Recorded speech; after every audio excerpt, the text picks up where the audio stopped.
What's up, everybody? Welcome to the MIRE. Keith Glock, Tim Bartholomew, Matt Pogue. You will notice the lovely graphic, which is spaced right here on your screen in a very odd position. That was done intentionally to hide the head of Matt Pogue down here, who's just very self-conscious today for some reason. What do you mean today? He's not. What do you mean today? That's not fair. Not feeling it today. Well, you know what I am feeling? I'm feeling our brand new setup here. Oh my gosh, this is like a brand new world for me, man. I leave basketball after the MIRE, and then I come back, and none of the equipment looks the same. The only thing is the mixer. We got robotic cameras. We got new staff members. RJ Simano manning the camera for us today. Pretty excited about our first home game for high school football this year. Timmy, last week, quickly, not to spend too much time reliving the negative, but certainly not the result that Montgomery wanted. Did not get on the scoreboard last week at Linden. And, I'm a little interested in, well, was that a reflection on us? Or maybe Linden maybe a little bit better than people think. Obviously it's too young in the season to tell, but that's certainly one of those possibilities that you have to go through. Yeah, I don't think it's a reflection on us. You always have the first opening day jitters, and they had their first game pushed back, so it just escalated it. And I was actually really surprised when I heard it was 3-0 because one thing I know about Cardi is he finds a way to score. Yeah. Right. And no matter what. And I know they had a couple penalties and things called back, but I expect this game to go differently. I expect that they're going to put some points on the board. Today they're facing off against Woodbridge. Woodbridge is actually 3-0. Yeah. Montgomery 0-1. A high-powered offense. Team ranked in the top 20 in the state. To say that this is a tall task for the home opener, that's probably an understatement at this point. But to switch over to the bright side of things, as we look back into the past of Montgomery football, I think that you can draw parallels to the way this team or any team coached by Zoran Milic comes into the season in terms of their preparation, right? I mean, it's not like he's made wholesale changes in terms of how he prepares and his mentality. And if you remember, coming back in, 4 or 5 years ago, P-Berg's supposed to come in. The spread was like 48.5, right? I mean, we end the game, almost win the darn thing. Yeah. So I just don't think that you can, blanket say, well, like, oh, they're 3-0, we're 0-1. Yeah. It's not really how this works. I think with this coaching staff, you can never count them out. They have some really good strategies, and sometimes the way, like Woodbridge, I know they tend to like to do some man-to-man, which opens up some opportunities. And when you play a defense like that, it's high risk, high reward. You're able to stop the run a little bit better, but at the same token, it's going to open some doors for maybe Jenkins to get downfield and get a big catch and things like that. So, it just takes one score to kind of surprise, because Woodbridge might come in a little cocky, because or look past us, so it takes a couple scores to just maybe change the whole momentum of the game. One of the things that previously, was kind of a game time decision in terms of getting out there and warming up. And we hate to see this because of how close we are to him. Brandon Fury not playing today, injured himself in practice, a little bit of a pull. And I think it was one of those situations where he probably could have gone maybe if, we're, into game 6, 7. But to me, I think this was such a prudent move in holding him out, because what is now a very mild situation, if you, as like the anchor on both sides of the line, it's not like you can just go half-ass out there. I mean, you have a big guy on the other side of the line pushing back, and you end up tweaking that thing in a bad way. Now we're talking about a 6-7 week injury versus, hopefully what's only a 1 week. Yeah, there's no way to muddle through it in a game like this, and especially in a game like this.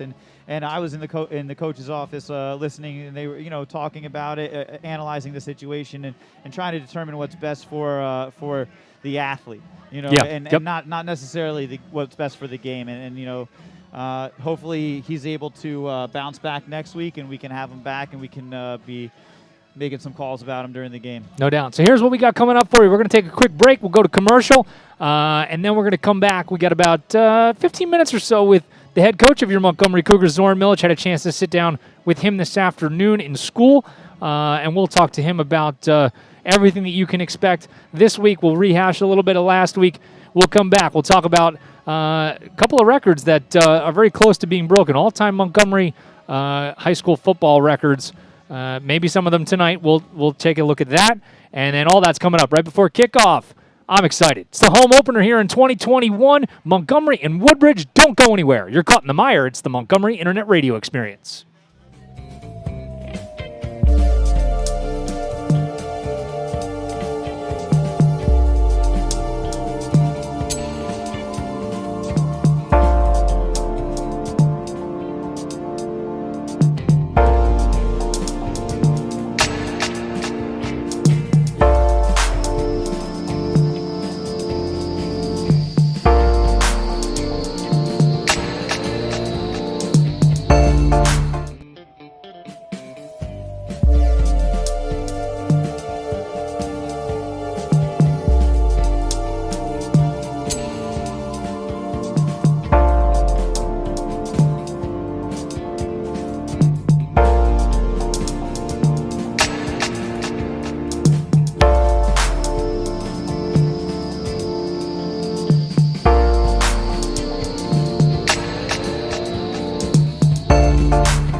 Hey everybody, welcome back to the MIRE pregame show. Getting ready for game number 2, the home opener in 2021 as Montgomery hosts Woodbridge. Once again, happy to be joined by the head coach of the Cougars, Zoran Milic. Z, how you doing, buddy? I'm doing great. How you doing, Keith? Doing all right. I think all things considered, both of us, you certainly more than me, probably a little bit shell-shocked, disappointed. I don't know what the correct adjective is after last week. Certainly not the game that we ended up wanting to see in that 3-0 loss up at Linden. Give us the Cliff's Notes version, kind of as you guys, stepped away from that one and got a chance to digest it on film. What happened? Well, I think a lot of it you have to attribute to Linden. I mean, they were very fast, very quick, probably one of the quickest teams I've seen, in years, and being in person against them. Anytime you play teams that are really fast, which you can't replicate in practice, you start seeing the penalties happen. Plus it's opening night for us. We get some holding calls, get some false starts, because when you're going against quicker guys, you tend to reach more. You tend to try to get that little extra jump, and now you got a false start. So we kind of shot ourselves in the foot a little bit. We had a lot of young guys or inexperienced guys on the offensive line who I think, to an extent got overwhelmed at times. And, we made some typical mistakes that you would have of a very, let's just say a green team, with regard to experience. We missed some assignments. We felt pretty good as far as we could fix a lot of things. A lot of it was fixable, but, I think opening night and, I just felt like we were never out of the game, but it just felt like we were stuck in mud. I think both teams were offensively there. I think the defenses definitely played great. And, so for us, we played a team with, 9 starters on defense returning, 10 on offense, and we had only 3 returning on offense and 4 on defense. And I think that 3-0, that's the experience factor there. And I think in a close game like that, obviously you want that experience and it helps. But we got that one under the belt, and I think also, I'm gonna be honest with you, I think Linden's a lot better than people realize. And as the season goes along, I think we're going to see that. I remember getting killed by Summit one year in Ridge opening day, and we're like, oh, geez, we didn't expect that. And they'd go and win the state title. I wish we played them at the end of the year. You start feeling bad about yourself, opening night, and, you lose. But I think Linden's a lot better than people realize right now, too. I remember that game well, going up to Ridge up there and sitting through that lightning delay. And then, we don't need to rehash that one. That's about 5 hours of my life I'm never going to have back. So, one of the things that you hear coaches say quite often is, whether it's the NFL between year 1 and year 2, or, maybe a little more localized in the high school game here, game 1 to game 2, and you see probably the biggest improvement in guys, just because, to your point, we got the nerves out. We, had our first experience at it. And then, now we can kind of maybe settle in a little bit. Are you expecting that now as we move into game 2? I think, it's still a young team. I don't feel like you really settle in until about like week 4 or so, to be honest with you. We're playing Woodbridge, top 20 team in the state. We're playing at home for the first time, and the students are allowed to come to the game for the first time since 2019. I think there's still going to be jitters there. I think everyone knows what the pace of the game is about, though. And I think that's where you'll see, an improvement. I don't think you're going to see people overwhelmed, like they were against Linden. I think now everyone kind of knows what to expect. Again, now you're playing a great opponent coming in, so it doesn't get easier for us.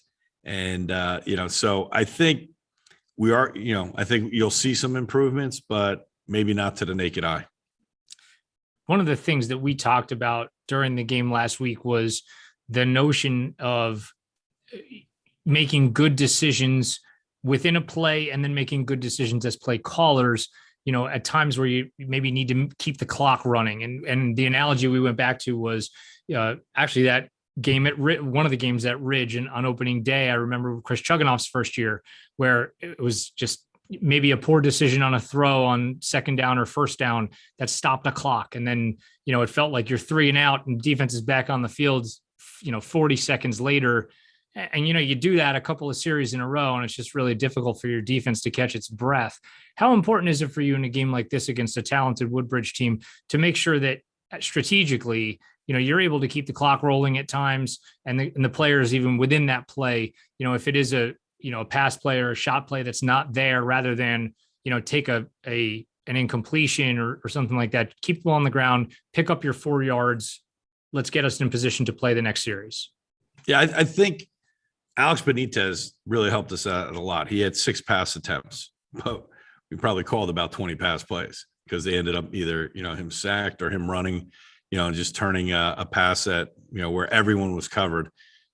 He just turned those into runs, and that allows the clock to keep rolling for us. I believe, you got to see how the game's playing out. You got to see how your kids are feeling. Meaning, when they come back to the side, hey, coach, run the play over here. I got this kid, or as opposed to, they feel overwhelmed. And I think that's a feel, as you go into the game, you can prepare, but till you actually play against that team and see what the speed and the strength is, you don't really get a good idea till somewhere midway through that first quarter. I try not to judge anything on a first drive, because we've had first drives where people just scored really quick on us and you think it's going to be a long night. And that's the only thing they did all night. There's times where we're 3 and out, and you're like, oh, this is brutal. And then next thing you know, you have 40 points on the board when it's all said and done. I think in the beginning of the game, you got to feel it out. I think they're going to do the same thing in Woodbridge as well, what they can, what they can't. And that's what we do as coaches. We try to figure out what we can and what we can't do in the course of the game. And maybe sometimes, hey, why didn't that play work? Well, so-and-so missed a block. All right, let's fix that. Will the play go now? So I think as you're going, you try to look at it. But if you're getting overwhelmed, yeah, at that point you start looking at, okay, we're going to have to start running the clock. But listen, in our situation a week ago, it's 0-0 or 3-0. So running the clock was not something on our mind with regard. It just kind of worked out that way.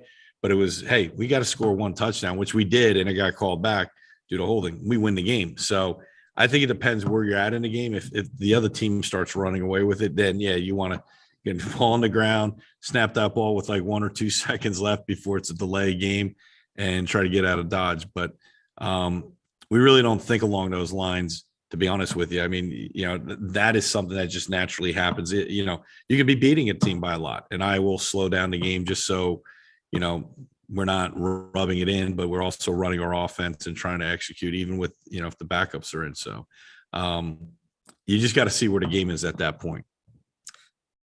I want to talk Alex Benitez for a second, because, I know it's only game number 2 of this particular season, but kind of where he is in terms of, all-time marks, within this team. Talk about that a little bit.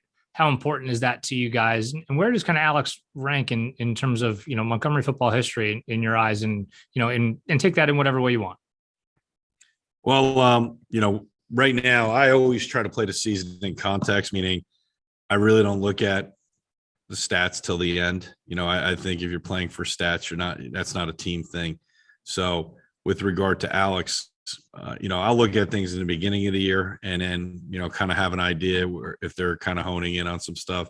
So I think Alex is our 3rd all-time leading rusher career wise. And I gotta be honest with you, I really haven't looked at all I did, months ago, but I've kind of forgotten some of them. And, our focus right now is to win and to use Alex to whatever we need him to do. He's more than willing to do it. So I think the records or any of that stuff, you sort that out at the end of the season. In all honesty, I mean, we're not, I don't sit there and look at, hey, we're going to give the game ball because he just broke this record. We'll find those out, but when we total it up at the end of the year, because I really, very rarely have I ever done that. Especially, we're still trying to look for a first win. So, where Alex sits in the history of Montgomery football, that's not really the priority at this point.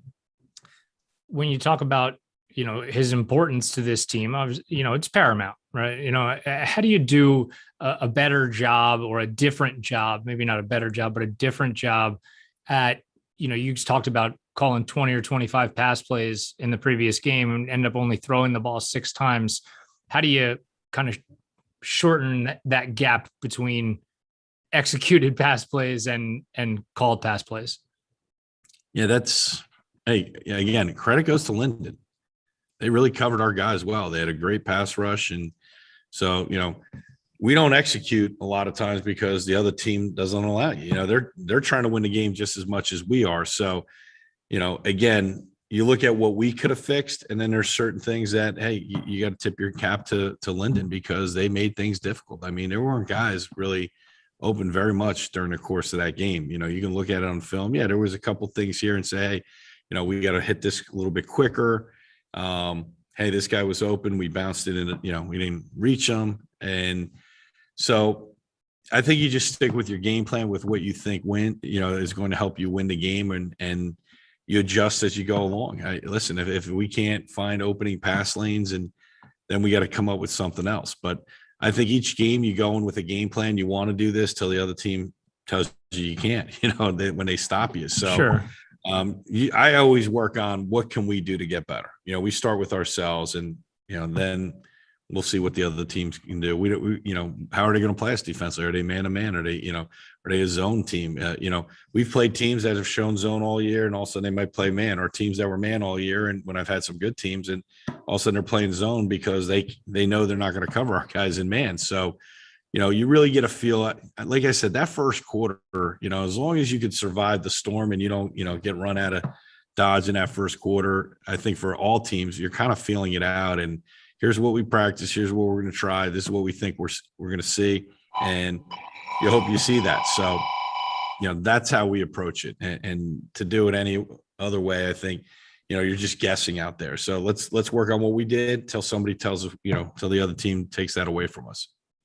To that end, I saw you make an adjustment for a time there in the second half. You picked up a late in the series down conversion on a short distance play, and it was the first time all game you had been under center, and then you remained under center for a couple of plays thereafter with some success. More willing to go that route? Was that just a crime of the circumstance? If the things that as you're saying, run it till they stop you. Where are you on that continuum of, willingness to quickly pivot? Yeah. In that situation, we went into our short yardage package, right? And we got some good yards. So we said, let's just stay in it.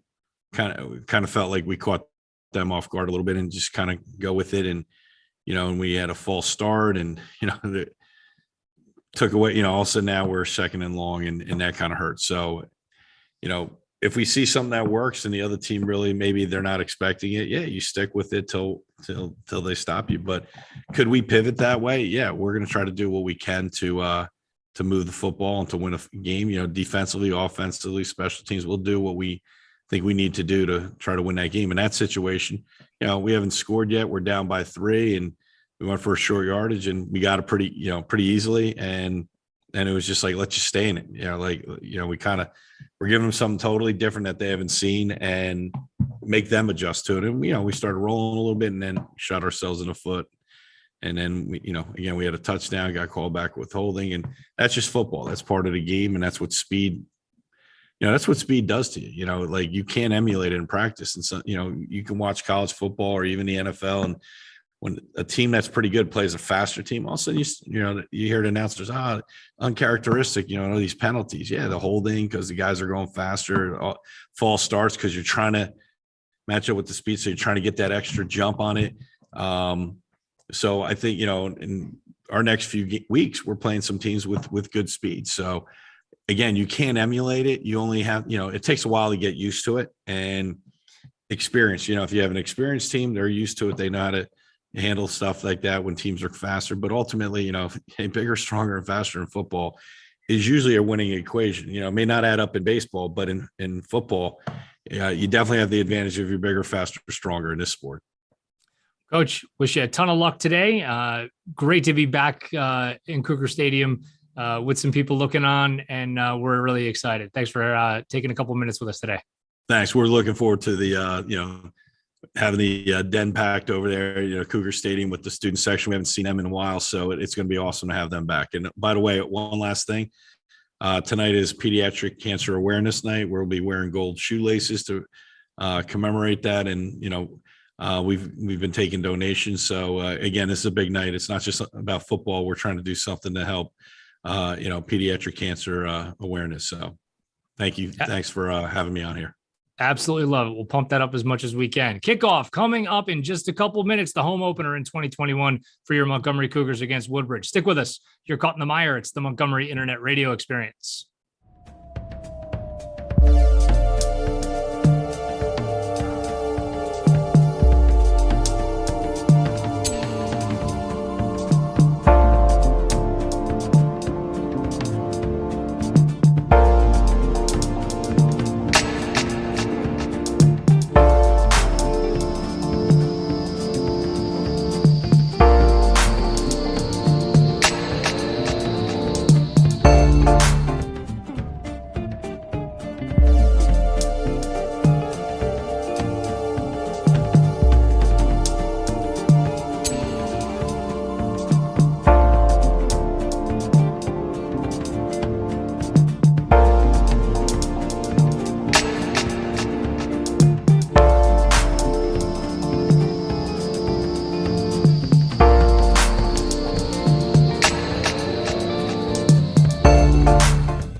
Welcome back to Montgomery High School. Keith Glock, Tim Bartholomew, Matt Pogue is down there somewhere. RJ Samano working the new motorized camera setup that we got going on here.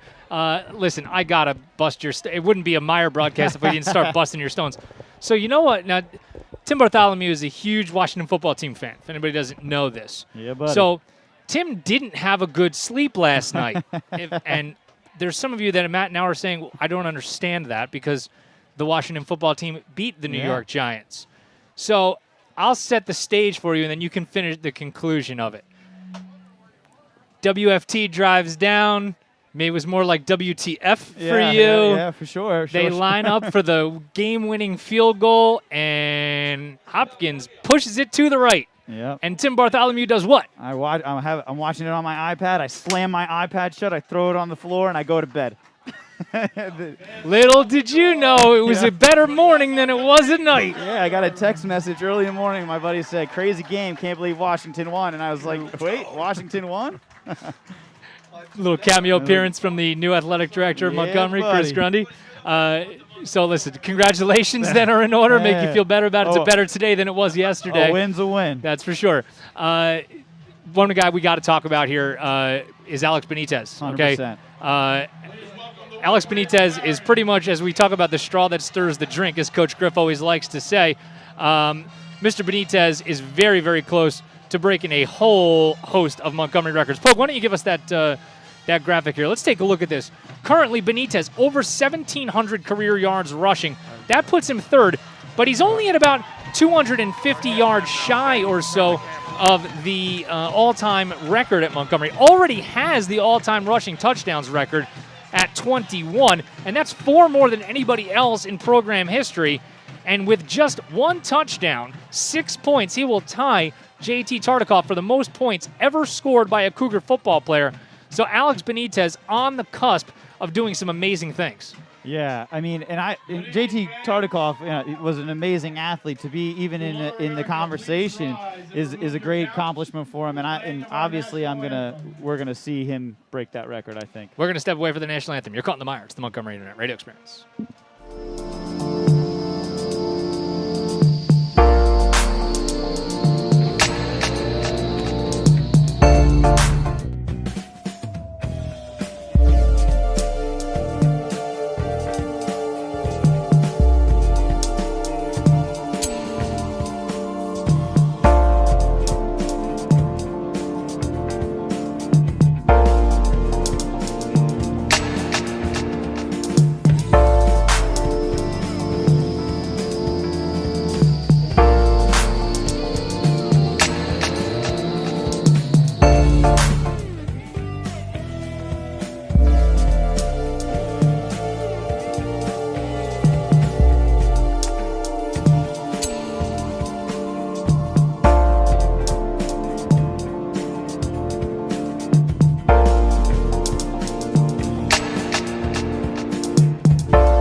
Welcome back here to Montgomery High School. Keith Glock, Matt Pogue, Tim Bartholomew, RJ Simano, as we are getting set for the home opener of high school football in 2021. Timmy, let's talk a little bit about this Woodbridge squad. They come in actually 3-0 on the season. They played a couple of games in a weirdly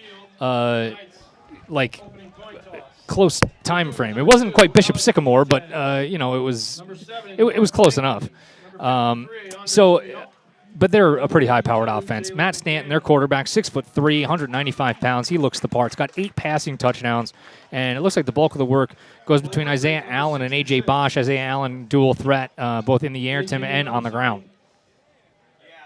Wait, hold on. There you go. Try again. There we go. I lied to Pogue too. That I told him that he was in the wrong. He muted the wrong one. Me. Yeah. There we go. No, they have a very solid offense. It's going to be important for us to make sure that we are keeping the running backs inside in the middle of the field where we have help and we can make the tackles and not let them get outside and limit the passing yards. Obviously that's in any football game you want to do those things, but if you can mitigate what Allen can do to you, what their quarterback can do, Stan, we're going to be in better shape.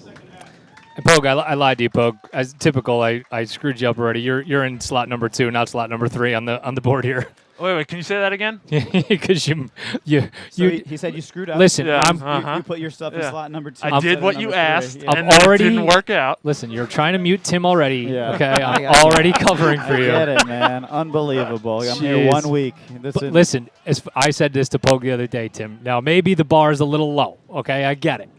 But last week, we had video and audio. Everybody heard everything, and everybody saw everything. So for game 1 of anything, it's the first game 1 in the history of MIRE Productions that we didn't screw up. So, but question, though, was it your video? Yes, because we had permission to use that video, and we fed it into the computer in the right way, and you don't even want to know about it. Montgomery won the toss. They deferred, so Woodbridge is going to get the ball to start things. I always feel like that's the smart play, but... I'm a big fan of getting the ball, setting the tone. Are you? I'm a big fan of setting the tone, man. But it is the smart play in regards to at halftime you get the ball and you can make some adjustments and have a better chance of scoring. Well, it's just that score turnaround. You have the opportunity to, if you have the ball at the end of the half, to put one in, and then without the other team with a chance to respond, you get to get the ball back again.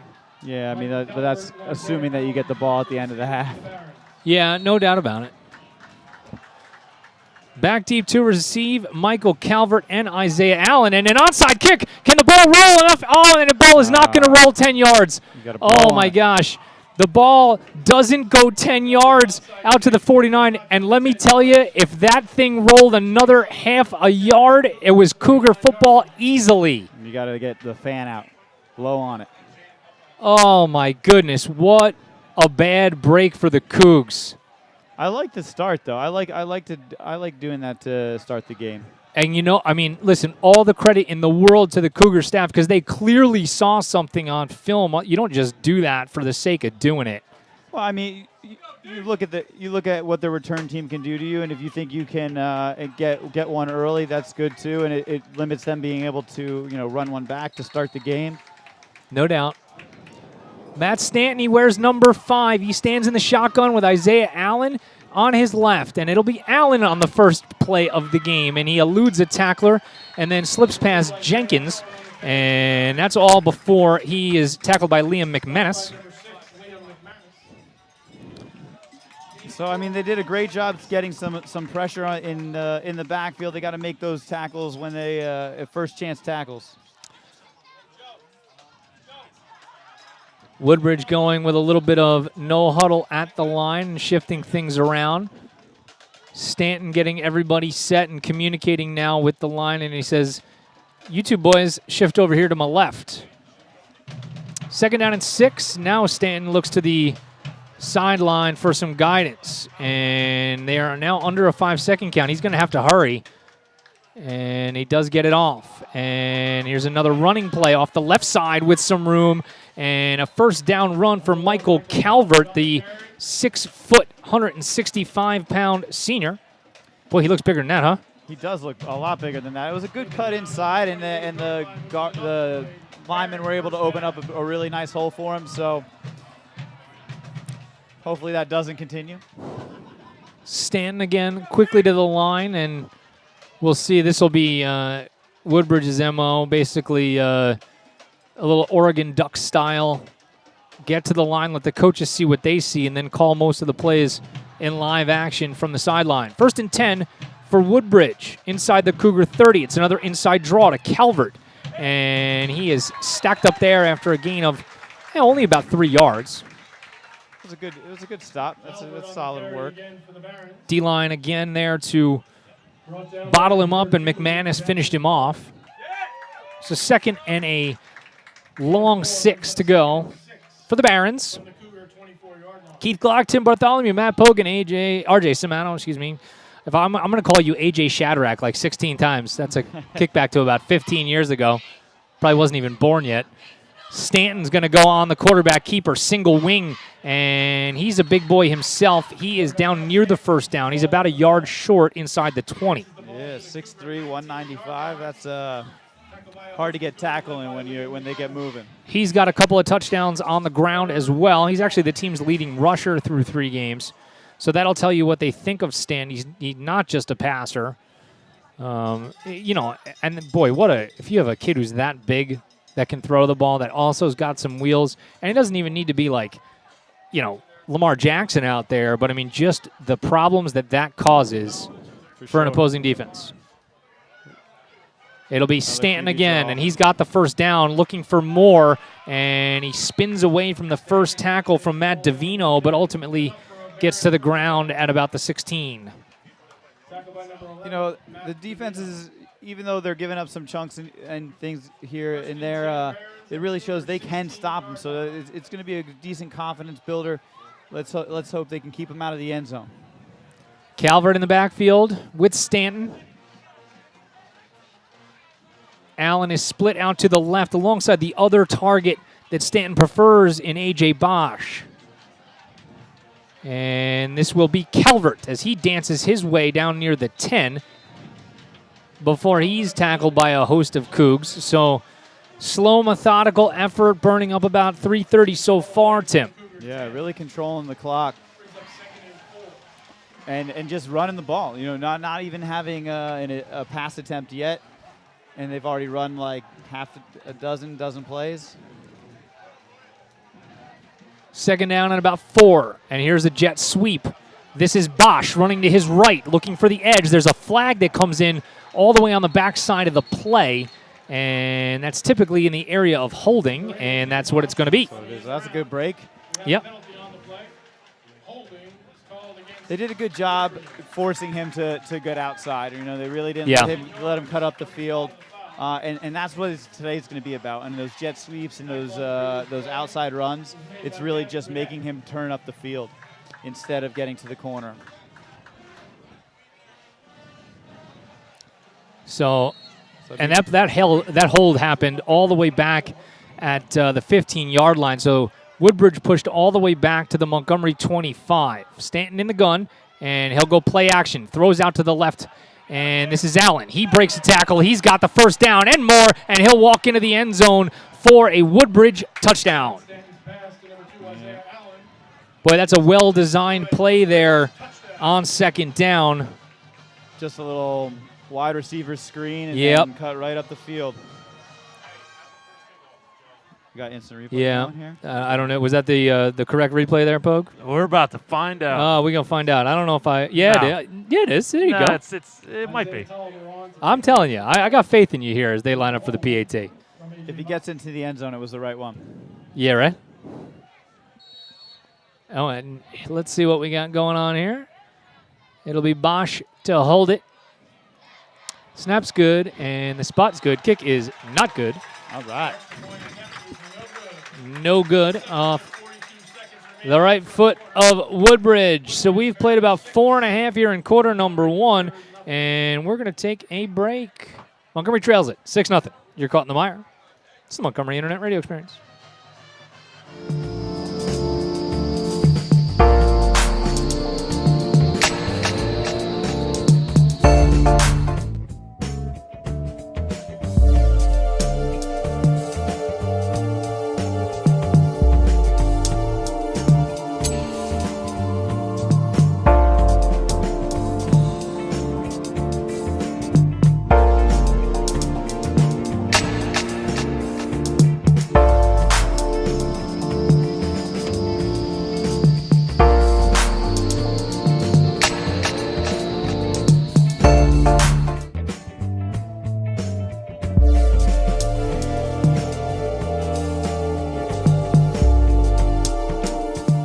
Welcome back to Montgomery. Keith Glock, Tim Bartholomew, Matt Pogue, and R.J. Samano.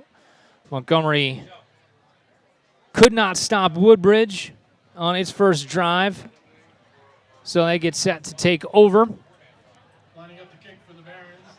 It's one of the reasons why against a team like this, I like to try to get the ball and then set the momentum, you know what I mean? Well, maybe Zoran was behind you. He thought he could get the ball with that onside kick. Yeah, well, you know what? You're right. I didn't even think about that. A.J. Bosch, the talented receiver, will also stand as the team's kicker, and he's just a sophomore. Ball will bounce and is taken inside the 20-yard line, and a pretty nice return there from Mark Jenkins. I like that. And he's out to the 35. That's good field position. All right, so what's the play here? Quarterback draw? The play, I don't know what we're going to see here. My bet is we're going to see a healthy dose of Alex Benitez. You heard Coach Milich in the pregame talk about, the number of pass plays that were called and the number of passes that Benitez actually threw, and that was just a function of, good coverage by Linden. So we'll see if today is any different as Benitez sends Jenkins in motion. Now he'll send him back the other way. And here's an inside handoff, and that goes absolutely nowhere for Chris Eubanks. Chris Eubanks on the carry, stop quickly. Right at the line of scrimmage. And you know what? That's where, you see right where Big Brandon Fury would have been standing, right? Yeah. He's a big factor in this game. Like you said earlier, both sides of the ball, he makes a difference. So I'm sure his replacement's going to be stepping up and playing big and filling those shoes. But there's nothing like that veteran experience. Benitez, he'll roll to his right.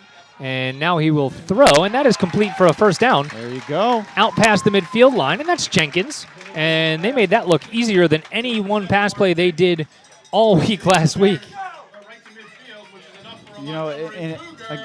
Against a team that plays a lot of man, you're going to see a lot of rub patterns, and you're going to see some receivers that are open that might not usually be. So a nice conversion on 2nd and long from the senior signal caller. Getting up and playing some press on the slots.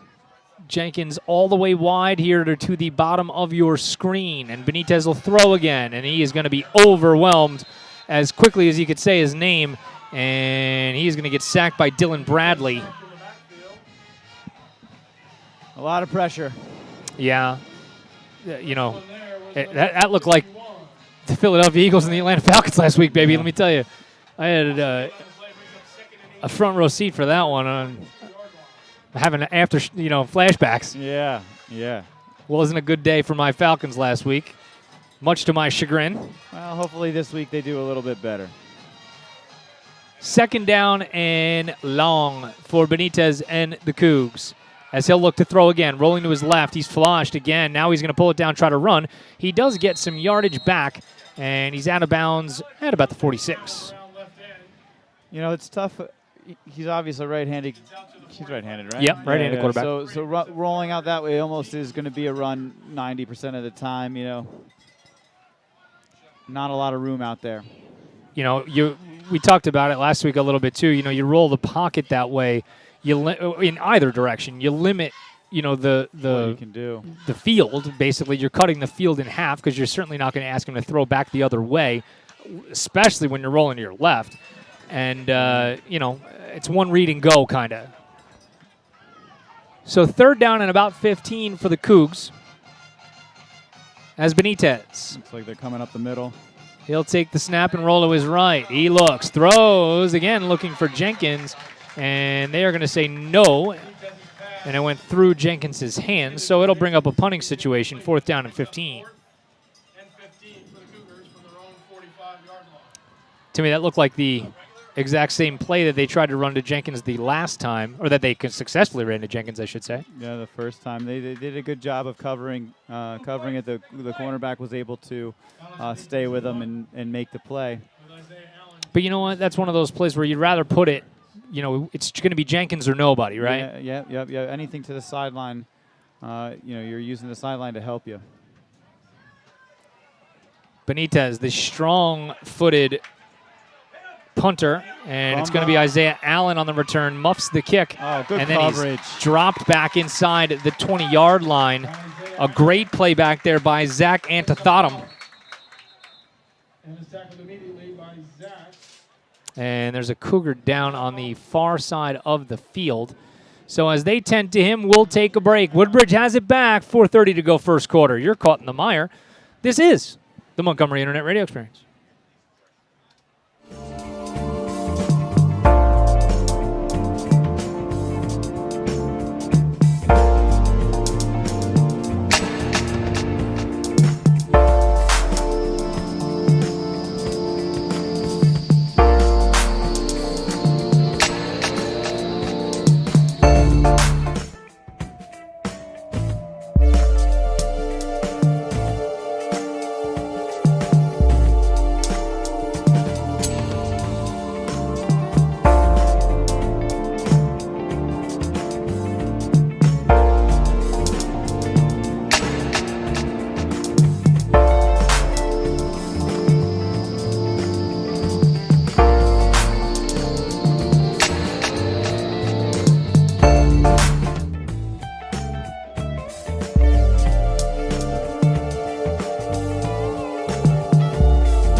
Welcome back to Montgomery. Keith Glock, Tim Bartholomew, Matt Pogue. As you see, Montgomery head coach Zoran Milic and Rob Maluski, our trainer, helping David Walsh over to the sideline as we were checking it out on the replay, and it just looked like Walsh had a really, really bad turn of the ankle, and that was just unfortunate.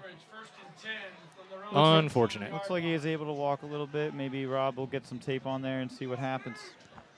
With any luck, Stanton will stand in the gun, and now they will go jet motion, and Stanton's going to keep it. Look to throw, rolling out to his left. Now he pulls it down, breaks a tackle, and then he's dropped right near the line of scrimmage.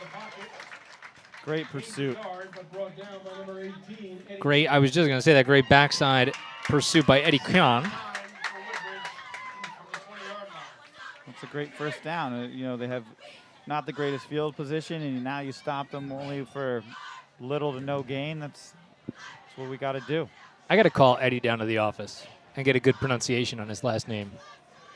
Stanton will hand again, and this time it's an inside draw to Calvert, and the 6-foot senior picks up only a couple, so it's third down and about 5. This is a big down, I think, for Montgomery here, Tim. I think you really want to get off the field here. I think that changes how you feel about everything if you can get them 3 and out. Sure. You know, the first drive is always like I said earlier, like first game jitters, first drive jitters, and now you're getting more into it. So if you're able to make a stop here, it just bodes well for the rest of the game. So let's see what Stanton has dialed up as he again looks to the sideline for a little bit of guidance. It's Calvert. And they have to hurry here, otherwise they're going to get a delay of game, and they do get it off. Stanton looking, pursued, and he's going to be dropped again. Keon on the backside, again with the pursuit. It was also Jalen McDaniel, one of the captains, and they are going to force that punt. Let's check it out again here as we see the backside pursuit. No, we're not going to check it out. Yeah, we are. Okay, good job, Poke. Sorry, I was looking at the wrong screen. You got too many things going on. Poke, can we dial this technology back, please? Yeah, come on, man. You're too. God, you're what are you doing? Go to doubt before it even happens.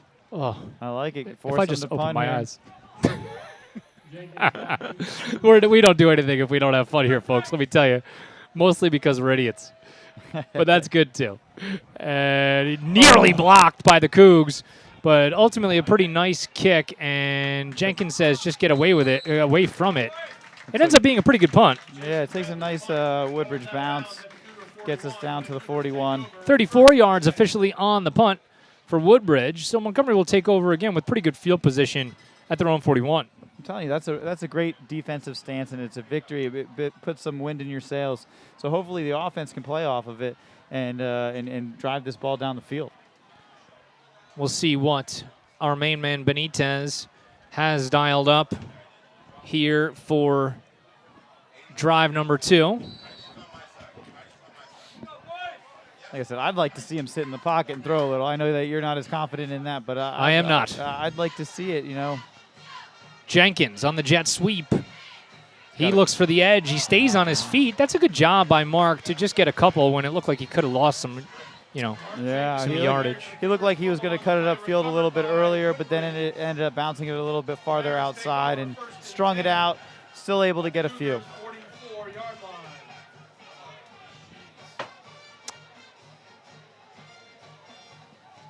Did they call that? Was there? Did we just totally miss the fact that he fumbled the ball on that play? Was that? Did that actually happen, Pogue? Can we get a replay here? Show me this replay again. Yep, ball came out at the very last minute. Couldn't see it from where we were standing. Oh wow! But Woodbridge fell on it. Wow, that is a bad break for the Cougs. And for us, terrible announcing. Oh my God. Oh, by the way, Woodbridge. By has the way, ball. oops. Oh, you should have seen the end of last week. Here's Isaiah Allen as he'll get about 6 off the left side. The officiating last week, the hand signals were not super present. Yeah. So when you're broadcasting from your own basement and you're struggling with what the heck is going on. What's happening? There was Zoran, the way Zoran described this, by the way, Pogue, was that it was not that they screwed up the timing and the spotting of the ball. It was that they gave them 2 third downs, and the officials lost track of the downs. and that was why we didn't understand the math. I mean, sometimes that's hard. There's 4 of them, so. Yeah, Allen's got the first down, but a flag comes in right in the area of holding, but we'll see what the officials have to say. It is a hold. How did your basement fare with the weather? I am very, very fortunate to say that no worse for wear at all. Yeah. I know, especially with all the technology you have down I there. know. I was pretty nervous about it. I was actually getting on a flight the next morning, or the morning after all the craziness, and Oh, geez. my flight ended up getting canceled. I was headed down to Florida, of all places, to do a lacrosse event. Stanton's going to pull it down, quarterback draw, spinning out of one tackle, and boy, he is a big, strong kid, huh? And takes a whole gang of Cougs to Finally able to wrap him up. bring him down. But yeah, I stayed up in North Jersey with my sister, ended up having my flight canceled, had to quickly pivot, drive down to Philly to get out, Oh, yes. and made it down there in time for what I had to do. You reffing a game or? Yeah, World Lacrosse Pan Am Championships. Oh, congratulations. Thank you. It was fun. Only the best officials for that one, I heard. Oh, yeah, always. Stanton's going to throw deep up the left side, and he had Bosch up the left sideline and simply overthrew him. Just a little bit. That's going to bring up 4th down, but, you know, you're in that, They're going to go for it. yeah, right? I mean, in-between you got spot it. here. From the 40-yard line.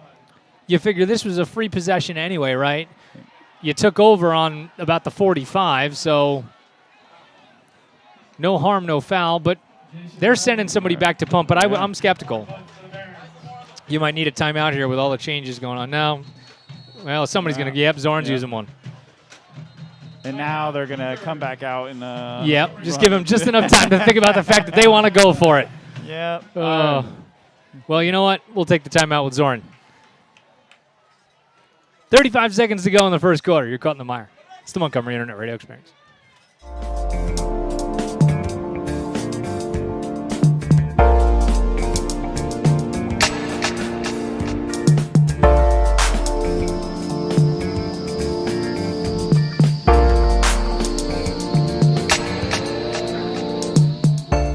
Welcome back here to Montgomery.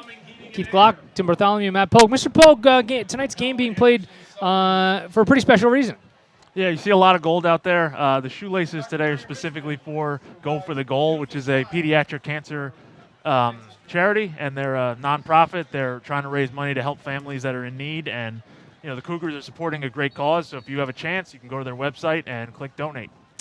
Is there a worse job in America than it being a pediatric oncologist? No. Can you? I say that with every serious bone in my body, and you were correct, Tim, not to pivot from one to the other, but Woodbridge is going to go for it here on 4th down. Stanton looking, throwing. He's got the first down and more as 2 Cougars, now 3-4 Cougars, can't make the tackle. So that is some fancy footwork out there in the secondary. Brian Anderson doing a really nice job for Woodbridge. Yeah, I would have, man, I'm now second guessing that timeout, right? You know, like I would have, you know, there was still a chance they were going to punt it. You were, well, you know what, you were risking the, you know, too many men situation, you know. We'll see if Woodbridge is going to run another play before the end of the quarter. It does not appear that they will. So the final moments tick away in quarter number 1. We have played 12 in Montgomery. It's the home opener. Woodbridge 6 and Montgomery nothing. We'll be right back. Quarter number 2. You're caught in the mire. It's the Montgomery Internet Radio Experience. Montgomery Cougar.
are back in Montgomery. Second quarter of football, the first home contest in 2021. As Montgomery trying to keep Woodbridge at bay. The 3-0 Barons come into the game with a high-powered offense, and Montgomery doing a pretty good job so far to me. Yeah, I was just going to say that. All things considered, holding them to 6 points in the first quarter is good. As you see Allen bounce it off the left side, and he's able to stay on his feet despite the best efforts of Antonino Spera. I always, I think you get used to it, accustomed watching big-time college football in the NFL. Guys that have running backs squared up near the sideline that make some solid contact, and the running back just stays on his feet, just bounces off those guys, and steps out of bounds, no big deal. It's crazy. So second down and we'll call it a very short 4 for Woodbridge. Stanton will roll, but he'll stop it before it gets started. Offsides on the offense. False start, rather. It is a false start. Against Woodbridge. 5-yard penalty. All right, we'll take those. So, yeah, We'll take march that those. back. So it seems like Sparrow made a great tackle on first down, right? And that's second and long. That's amazing. 2nd and 9. He's such a great kid, I know. man. I love that kid. I don't know him. Oh yeah, so he does track. I actually know him from when I did a track camp when he was like a little kid. But great family, all of them just athletic kids. That's awesome. It'll be Calvert. Screen and pass. they fake to him. They go Isaiah Allen, and he makes a man miss. He is down near the first down. We'll see where they mark it. He might be just short. Yeah. That's the same play they scored on last time. In both times I thought we were there very close to making the play in the backfield, and Allen's just able to squeak through and get obviously close to the first down this time and a touchdown last time. You can see why Allen has 8 touchdowns on the year. Very elusive.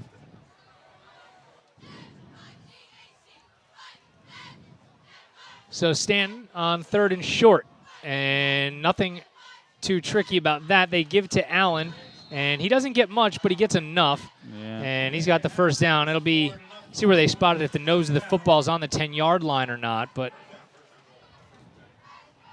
was able to dance just enough to get through. Yeah. They are going to say that they can get another first down without scoring. From just outside the 15, just outside the 10. So that is what it is, but yeah, another grading drive so far for Woodbridge. Yeah, I'm going to say it's not really what I imagined their offense doing to us is these long sustained drives. I am actually imagining more quick scores. Stanton throwing out to the corner of the end zone and incomplete. That one just a little too tall. Coverage again out there by Spera. He was looking for Isaiah Allen. By number 22, Nino Sparrow. Nice job just forcing him to the back of the end zone, using the sideline to his advantage. And just a little bit overthrown, but still solid defense. That's another, same exact thing we talked about with Benitez. It's my guy or it's nobody, right? I mean, that's, if you're the quarterback, how you have to treat it. Yeah, when you run the fade to it. And here's a running play as, again, it will be Calvert who bounces it off the right side, and he's got another healthy chunk of yardage, about 8. So this, where they are here, more than likely 4-down territory anyway. 100%. The way, like, if we've been stopping them, every 3 out of 4 runs, maybe they kick a field goal, but right now they're going for it twice. So a big opportunity for this defense to show some strength and solidarity, and push these guys back a little bit. Stanton and Calvert, 3rd down and short. It'll be Calvert up the middle, on his feet, into the end zone for the Woodbridge touchdown. Number 1, Michael Calvert, up the middle for a Woodbridge touchdown. So the Cougar defense just I mean, it's tough. They've been getting, some decent push in there, and that's a play where you miss Brandon Fury. Yeah, 100%. And they've been on the field for, a long time. The time of possession, I'd be interested to see. Woodbridge has been really controlling the ball this half, and obviously it gets tiring out there. It's not necessarily cool out. So yeah. Looks like Woodbridge is going to go for 2 after the missed extra point on the team's first touchdown. So we'll see what Stanton's got dialed up. Empty backfield so far, and he's going to throw. They go to the corner of the end zone and incomplete. Another good job out there by Davino. Yeah, that's the second time they went to that fade to the back of the end zone, and then he ended up just throwing it a little bit farther inside the end zone than he wanted to. He wants to really go to that back pylon, and he's throwing it more towards, 5 yards in. 8:30 to go, second quarter. Let's step away for 2 seconds. You're caught in the mire. This is the Montgomery Internet Radio Experience.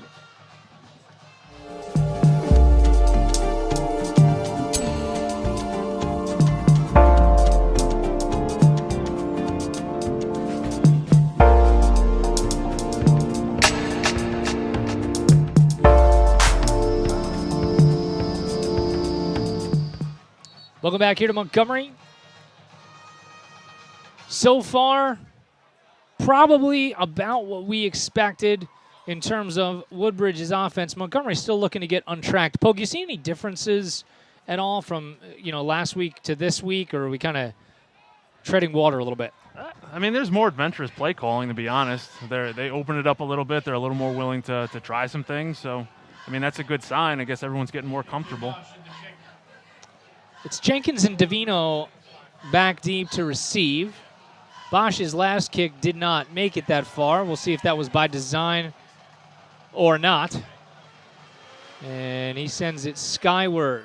And it will be taken by Jenkins at the 15-yard line. Looking for some room. He puts his foot in the ground and breaks back upfield. Mark Jenkins. And he has a nice return.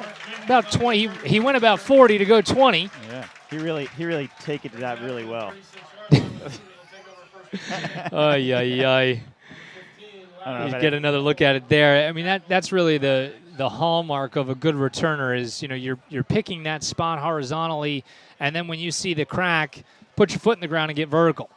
Sometimes that happens when you drop the ball, because he kind of fumbled picking it up off it, and then all of a sudden you get that spike of adrenaline, oh, I got to go, and then you just commit to something. Yep. And you know what? A lot of the time, it's better that than dancing around and losing yardage. Yeah, definitely. So it's Benitez and Eubanks in the backfield. And Alex, he's going to come to his right, and he's going to look to run it. Bounces outside. We'll see if they get a hold there. They do, and this one's coming back. And there's got to be a flag there. And there it is. There it is. All right, so after the play, now we'll see if these are going to cancel each other out. This is where I need to read the rule book a little bit more. Because we're going to have a hold, and then there's going to be a personal foul out of bounds. And we'll see.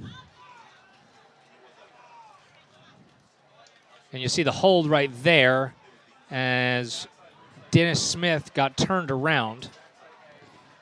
And we'll see what the officials say. The first, obviously, is a hold, as we said. Then a dead ball personal foul. So if this is what it is, I think they're going to back it up 10 yards and then march off 15. So I think it'll be a Cougar first down if they do that. So it's going to be a 5-yard gain? Well, let's see. So yeah, on this, you would think. Yeah. On this one, though, on this play, if you watch it again, Eubanks did a terrific job blocking on the outside to really let Alex get on outside. So the down's going to count. So it will end up being first down. I'm sorry, the down's not going to count because the holding penalty was enforced. Yeah, so it's still going to be first down and short. Well, that worked out. Sure did. I don't know how all the math went, but you give Benitez 8, gets him 8 yards closer to the all-time rushing record.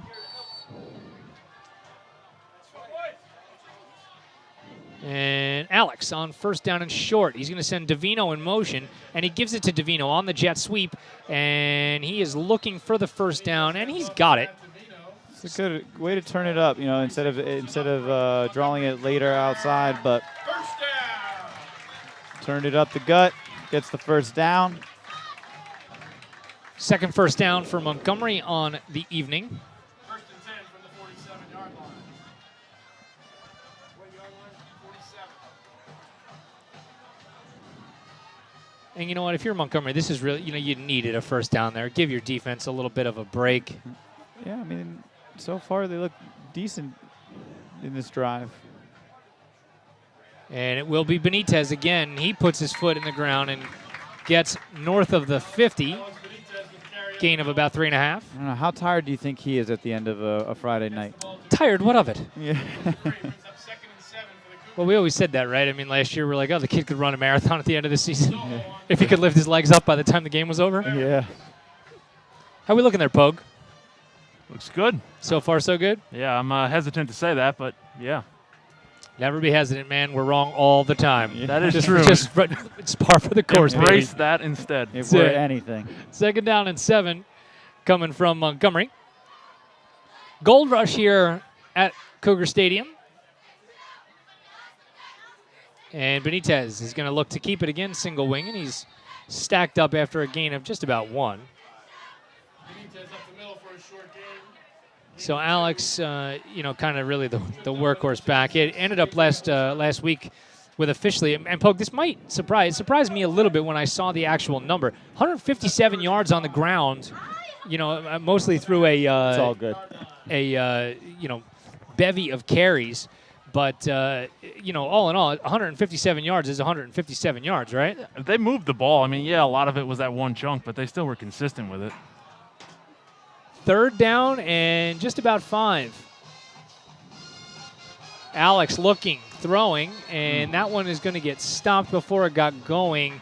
And I think this one's going to be a false start. It is. Always And- happens that way, man. That Yeah. was a wide open, beautiful play. Eddie Kahn again was open for the first down, like you said, but Becomes third and 10 instead, at their own. and Yeah, that's a gosh, tough one. in high school football, when you go from 3rd and 5 or 6 to 3rd and 10, 11, you go from 3rd and so makeable to Yeah. this is going to be tough. So, again, I think you're in one of those spots where if you get 7 or 8, you can consider going. I think shy of that, you're probably going to kick. Yeah. He's going to have to try to get at least half of it back. He'll roll to his left and look to throw. Now he pulls it down, Ah, and we're going to get to the 50. about a 4-yard gain. Yeah, and- so the punt team looked like it's coming out. Yep. Gain of 3 brings it to midfield. And that's another one of those one-and-go reads, right? You just if Yeah. looked like Jenkins was covered, you're just going to pull that down and count on the Chevrolets. Chevrolets. My goalie in college, Brian Fuchs, used to say that. He'd be like, yo, we driving somewhere? He's like, I got Chevrolet. Shut up.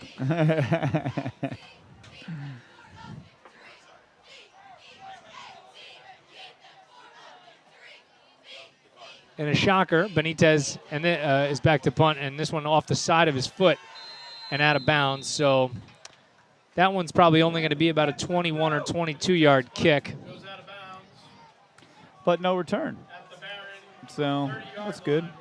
Call it 20 officially. And if you're Montgomery now, I really feel like Stop would be you nice. don't get a stop, and you risk this one getting a little bit out of control. Yeah, I mean, like I said before, they've been having some long, sustained drives. So, at the very least, hopefully they can fend them off for the next 4 minutes and 51 seconds. Again, they go to some wings here in this offense with Stanton, and it's going to be jet sweep, but no, it's not. It's going to be Legal motion. false start possibly. False start. Yep. Against Woodbridge. So All a right. 5-yard penalty. I'll take that.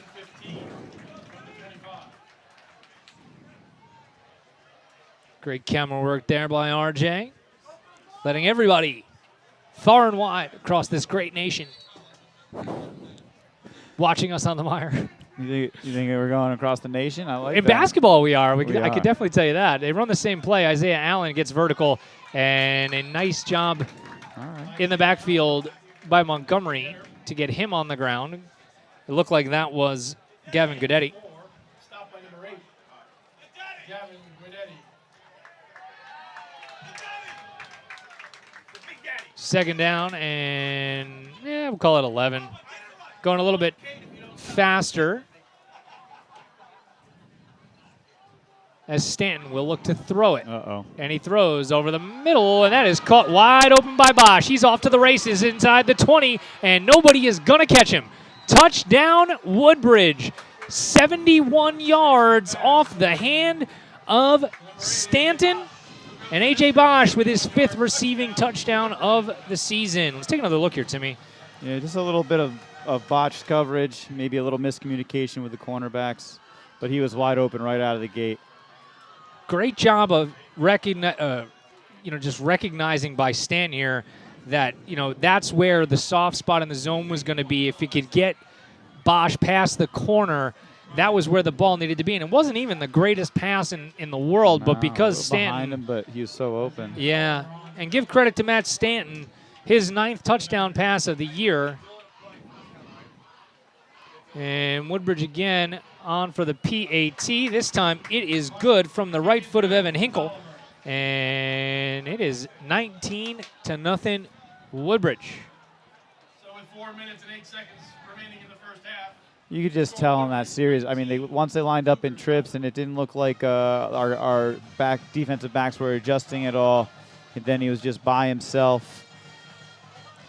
Saw Easy. Zoran Milic there. Yeah, I given Matt Davino a tap on the helmet saying, "Oh, it's all good. It's all good. We got to come back here."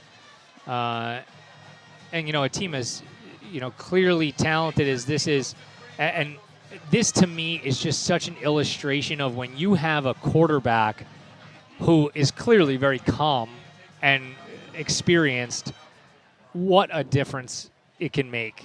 Yeah, I mean, he looks like a pure passer back there. yeah, he's like you said, not easily shaken. He's very calm and collected back there, and it makes a huge difference. You make better decisions that way, and he hasn't even been passing all that much. A couple of screen passes where he hasn't had to really make a decision, and in that one instance right there where he did, he made the right one. Well, that's really kind of what you want to do, right? I mean, if you're Woodbridge, there's no reason to take shots and shots and shots if you can just stay close to the line of scrimmage and get done what you need to get done. Yeah, I mean, they've really been able to do whatever they want in regards to running or passing, but they've actually had a very nice balance of each. Bosch again will send it skyward, and again it's Jenkins. And he will wheel again to the outside. He's got some running room, and he is out of bounds just shy of the 40-yard line. So Mark Jenkins doing a really nice job in the return game today for the Cougs. Special teams being an extreme bright spot for us. Take a look at it here as you see Jenkins just say, whoa, hang on a second. There might be a little over pursuit there by the coverage team, and that really looked like a pretty astute piece of returning there from Jenkins. Yeah, a lot of times when you see them take that little stutter step, and then you like cringe because you're like, oh, you're going to get hit, but that was just a good job by him of finding the opening hole and getting through it. Montgomery's going to stay in the shotgun offense here because they haven't, really looked like inept, I would say, by any stretch of the imagination. As we're going to get a handoff this time, and a nice piece of running by Gavin Goodetti. But it would not shock me at some point if they end up going under center. You think so? Yeah, and you could see Garrett Probaka come into the game and maybe take some snaps under center if they felt like maybe that change of pace could work. It worked a little bit last week in the goal line set because he'll come in and play quarterback in the goal line set, and Jenkins can do a little bit of that too. And then Alex will be your run back. Yeah. Yeah. But Benitez staying in the game, and he pulls it down. He's trying to run up the middle. and he is going to be hit and dropped. A big play back there by A.J. El-Husani. You know, in just a year of him playing quarterback, he is immensely better. I mean, I remember watching him this time last year, trying to just even catch the snap. You know, was he would be looking downfield before handling it, and he's much more poised back there. You know, there's a lot of responsibility on him. He's doing a lot of running, and to be able to handle all that pressure, he's doing a terrific job. So it's 3rd down and about 6. As again, he'll roll to his right, stepping up, and now he is flushed, and he is going to be dropped. And it was Amir Wallace who slowed him up, and Laz Lasojo who finished him off, and a big loss on the play for the Cougs. You know, that's one of those ones that's kind of a coverage sack. I mean, I feel like while he didn't have a ton of time, he had an adequate amount of time. You know, he could have made that play, but no one open to throw to, so he makes the decision to run. And Woodbridge called a timeout, so we'll take a break. You're caught in the mire. It's the Montgomery Internet Radio Experience.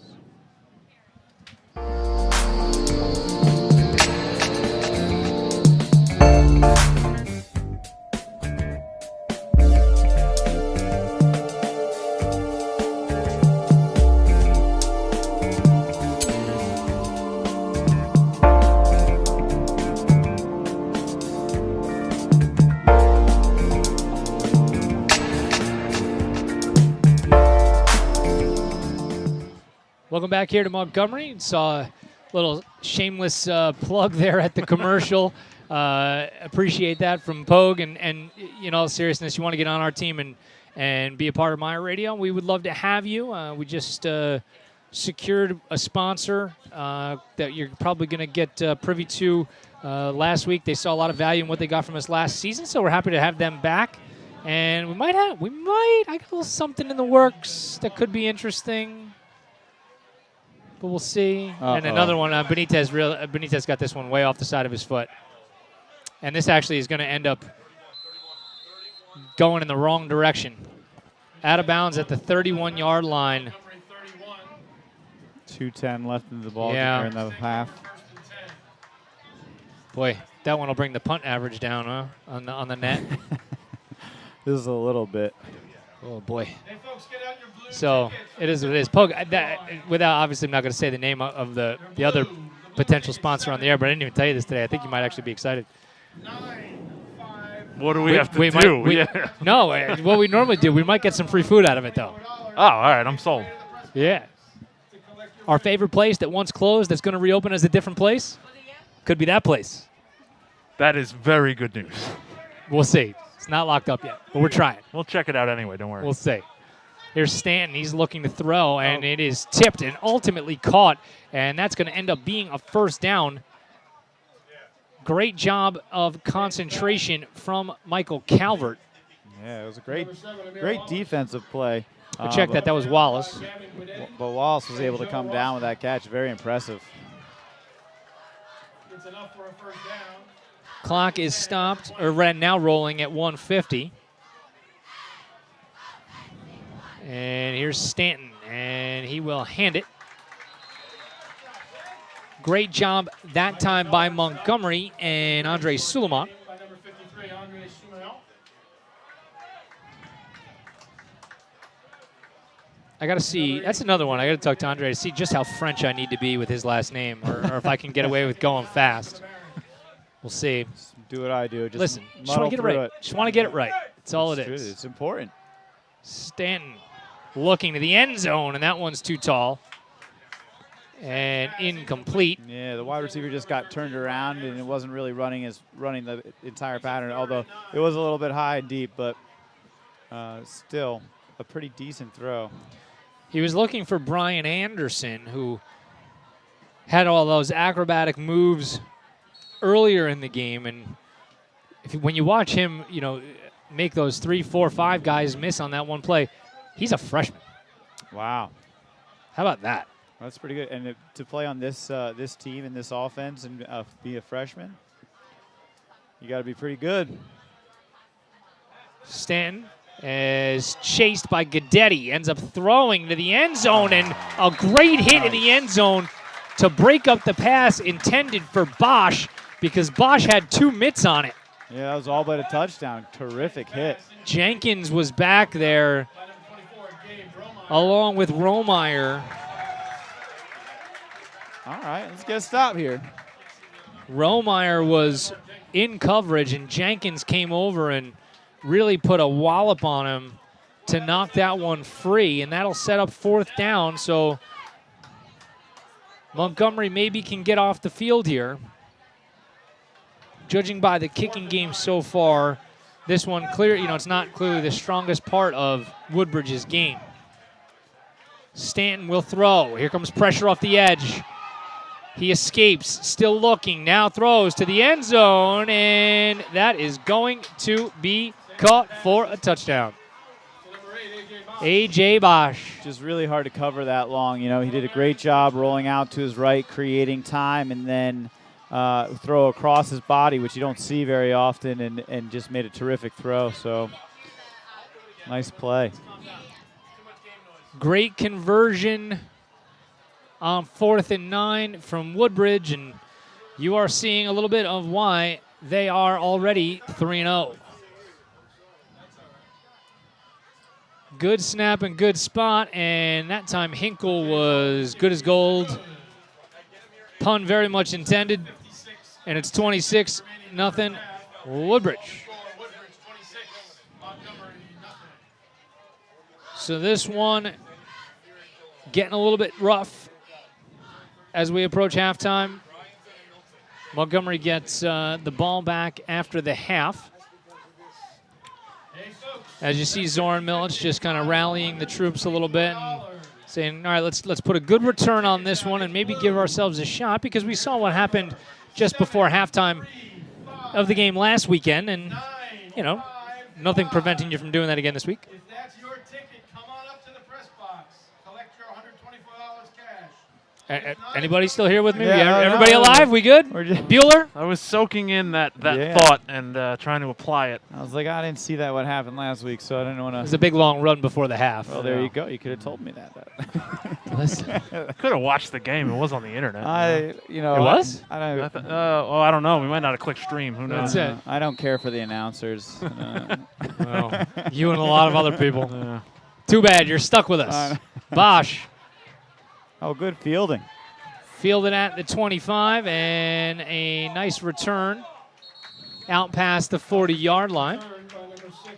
And it looked like McManus was the man who was able to corral it. And boy, this is just as good a fielding of the kick as anything else. Yeah, man. Great job catching that.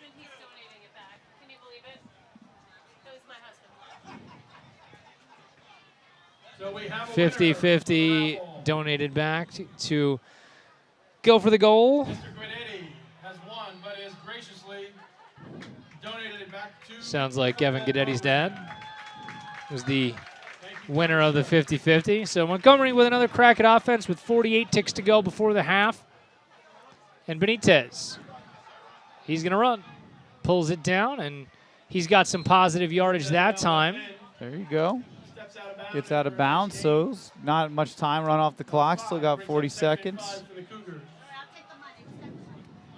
Clock will stop.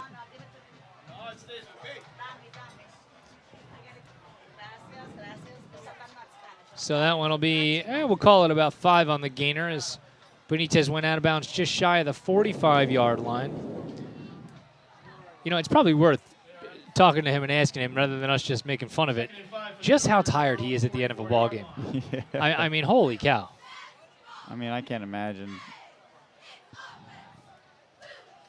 How many calories must he eat on a game day just to be ready to survive? I'm sure. Ay, ay, ay.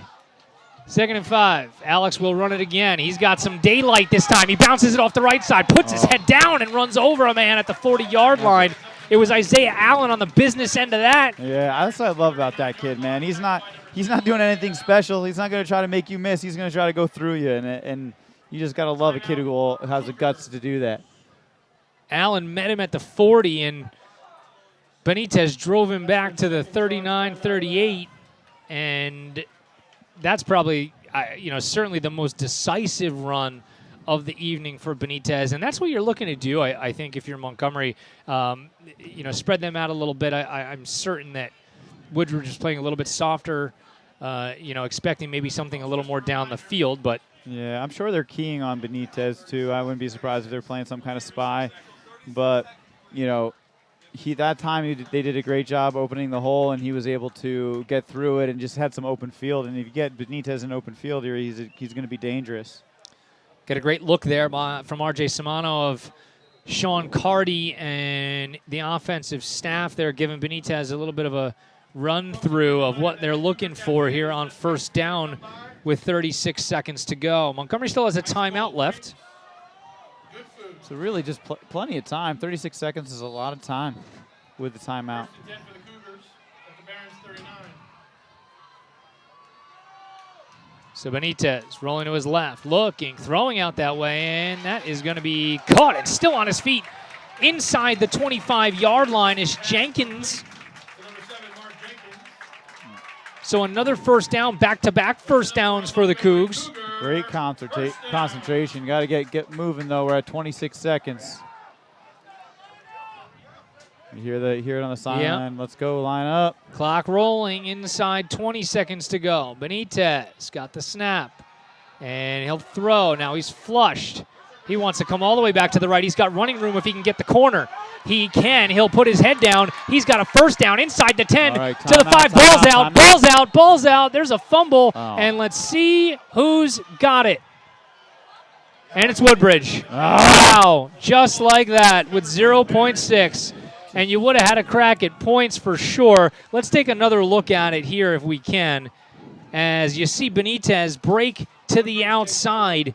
And just as he gets hit there, a big hit by Isaiah Allen. And Allen said, you got the better of me once, and I'm going to get the better of you this time. And it's a turnover. Yeah, he did what you teach your defenders to do. You put your hat on the ball. You see it sticking out there. You put your face mask on it, and it's going to pop out. Wow. You talk about right before the half, 2 games in a row, Benitez getting close to pay dirt, but you saw why he's so dangerous and so explosive there. Even though we didn't get the score, I look at it as a positive. It shows that they can move the ball. All right, some confidence going in, and now they get the ball at half. So, altogether, maybe some positive momentum moving into the second half. We're at halftime of the home opener of 2021, and listen, I'm one that knows more than anybody else. Game ain't over at halftime. Okay. Yeah. You got to watch it all the way to the end. Don't turn it off. Oh, you definitely know that. I guess maybe we combine our efforts. We'll be a little bit better today. There we go. We're at halftime. We'll be right back. Cougs will get the ball and start the third quarter. You're caught in the mire. It's the Montgomery Internet Radio Experience.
Welcome back to Montgomery. Keith Glock, Tim Bartholomew, Matt Pogue, and RJ Simano as we're just wrapping up halftime. And what we realize at halftime is that we have a common enemy, you and I, Mr. Bartholomew. Yeah, we do. We have a common enemy. And that enemy is Mark Zuckerberg. Yep, he hates us, For man. some reason, the MIRE is just unwelcome on Facebook. To tell everybody what the hell we're talking about, both Tim and I's Facebook got hacked. And, I woke up at, 5 in the morning one day to an email that says, like, thanks for changing your password. And I was just like, oh, that's great. So, of course, I go in and I do the thing. And, like a dope, I take the picture of my driver's license. I send it in. They're like, yeah, we'll get back to you.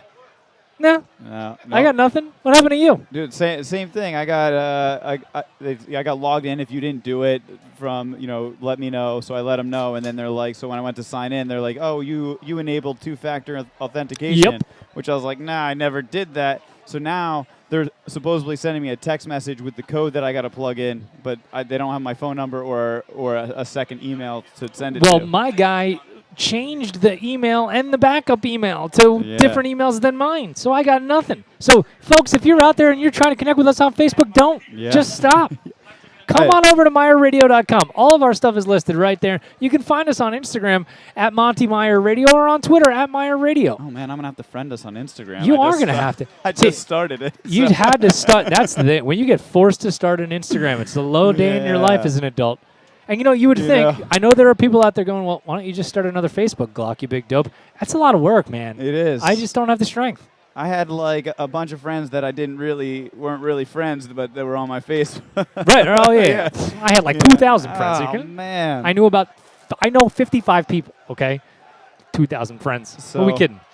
I mean, I guess my former athletes are going to have to try to, get a hold of me with my email now instead of Facebook. That was the one nice thing. You all of a sudden see a former runner, request your friendship and stuff like that. But we'll find new ways. We always do. We'll see if the Cougs can find new ways to score in the second half better than the first 24 minutes. See what I did there? That was a segue, Tim. That's what I learned in journalism school. This is why you get paid mediocre money. The other day I learned how to spell segue. I didn't know I've been spelling it wrong for however many years I've been alive. It's a tough word. It's a real tough word. There's like a 9 in there and like a Q. There's a U, and I didn't think there was a U. And then I realized the Segway scooter, only a Segway scooter, not the word. Not even a little bit. No, not the same way. Yeah. I knew that all the time, guys. I mean, I don't want to make you feel dumb or anything. Well, I read it as Sigu the first time. I didn't think it was Segway. I was like, that's Sigu. I thought it was the last name of a mediocre Major League outfielder. And speaking of Segus, let's David Segu, former Met. There you go. Look at that. That's a segue right there. And I butchered that name on purpose, James Avalone. I know you're out there listening before you throw something at the computer. Of course, I'm talking about David Segi, okay? Met favorite, which it's kind of easy to be a Met favorite, I suppose. Yeah. There's so few to be like. Exactly. So few to They're like. used to being disappointed, so anybody that does something, okay, gets remembered. So, I ran into the locker room real quick at halftime, and one of the things I heard that Coach Cardi was emphasizing on is, now this is an opportunity for us to make ourselves better. We're not going to play against lesser teams in the future, so to step up and really make ourselves better in this half, so we can do better against better opponents later. And I think that's a great message to send them going into this half. Bosch's kick, again, by Jenkins. He tried to double it back again that time, and I think that was probably a little bit closer to what you were talking about before when you put your foot in the ground and you say, oh, you might have a hit coming here, and you did. Yeah. He just tried to cut back and just didn't get his feet completely underneath him. And, but he overall has been doing a tremendous job returning the football. That one excluded. He's getting at least 10, 15 yards a return, which is not bad. Benitez remains in the game at the quarterback spot. Let's see if they can get some of that same momentum that they finished the first half with to start the second. And this is going to be Eubanks. And Chris Eubanks is met at the line of scrimmage, maybe about a yard. You know, not as many carries this game as I thought he might see. You know, really utilizing Benitez heavy on those like QB keepers and options. I think you're going to see Montgomery lengthen out the play clock here as well. You know, and you're going to see the ball snapped in the last, 2, 3, 4 seconds of the play clock, because if you don't, it could be a long, long night for your defense. It'll be Davino in motion, and Benitez will try to throw it. Doubling back now, he is going to be dropped back inside the 15-yard line. Another sack that time for Dylan Bradley. You know, and their defensive backs are just doing a great job covering our wide receivers. And as I mentioned earlier, they typically run a man-type coverage. And to be able to just lock them down like that, they have some really great athletes back there. Third down and very long for the Cougs. Got to be interested to see, as you go on, if you don't pick this up, what the next time out on offense looks like. Do they shift and maybe go under center like we talked about? Benitez looking deep up the field, and that is going to be intercepted. And that's A.J. Bosch at midfield, and there was a big block out there, and then Bosch is dumped at about the 32 as we take another look at it. And you see Bosch just corral it there at the 50, and then Jenkins is taken out at the 45, and actually a pretty decent job by Woodbridge to not, completely take Jenkins out. Because if you're moving in the wrong direction, that's a personal foul, meaning away from the goal line that you're attacking. And did a pretty good job just to stand there and kind of get run into. Yeah. It doesn't make it any better for Jenkins. No. But well, it makes it a little bit better, Listen, we've all, if you play contact sports in your life and you get one of those hits, one of those blindside hits that you don't see coming, it's just, you could get tackled 55 times in a game and none of them feel like that one. Oh, reverses his field. Isaiah Allen again. That's just one of those plays you see like McCaffrey making, on a Sunday. And I mean, that's completely as a defense, that's completely frustrating because you did everything right. He's cut that your side of the line has closed him in, and then he's just able to bounce it out and go the opposite direction and get 5 yards when it should have been a 5-yard loss. 5 yards. He got about 15. Well, First down inside the 20-yard line. I forgot this was not internet radio anymore. We can no longer just make stuff up, Tim. Yeah, my bad. People, we've been lying to you for years, and you didn't even know it. Now we got a camera that can see something. Holy cow. And a cameraman that zooms in really I well. know. This guy. RJ's going to get fired after one game. That's a big hit on defense. Yes, number 53. Great job by Andre Sumalon. Ooh, I don't know who said it better, the announcer in the booth or Glock. He's got a nice little accent. Big hit by Andre. Maybe we could just start calling it would be like LeBron. Andre. That's all we need. Just Andre. Just going to ignore the tough parts. Just Andre. I like it.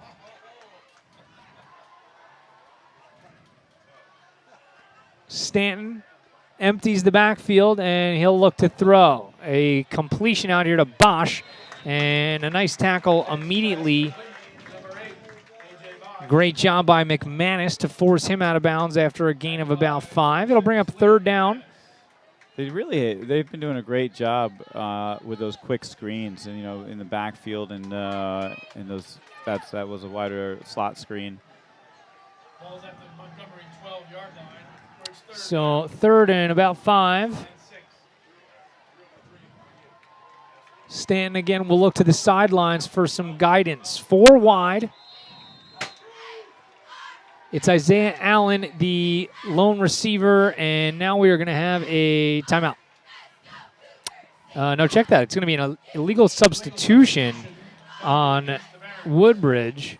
So that'll back them up Remains third down. outside of the original down marker. So a very short 11. See, now that 15-yard catch is really closer to 5. Yeah. You're was- still walking that back. I was Stanton right. throws, caught, complete, and it's going to be Bosch out of bounds at about the 6. And wow, he just got enough for the first down. He was right at the marker. It's just these quick hitters that they keep throwing at us, and we're just not closing in on the ball fast enough. And they're getting 5, 10, 15 yards of catch. That's a really tough thing if you're a defense playing against Woodbridge, that they spread them out 5 wide, about as wide as you could get. And who are you going to double, right? I mean, you're going to double Isaiah Allen, you're going to double A.J. Bosch. You got to pick one. And if you when you go to the other side of it, you can't play press man on him because he's going to run by you. Yeah, you can't commit to that quick pass. Here's an inside handoff and another big hit by Montgomery. A great job again on the inside by Andre Sumalov. Andre. He's doing a good job. Yeah. He's really coming downfield to make that tackle. That's what you want to see. Guidetti had him by the ankles, and Sumalov finished him off. And I'm sorry.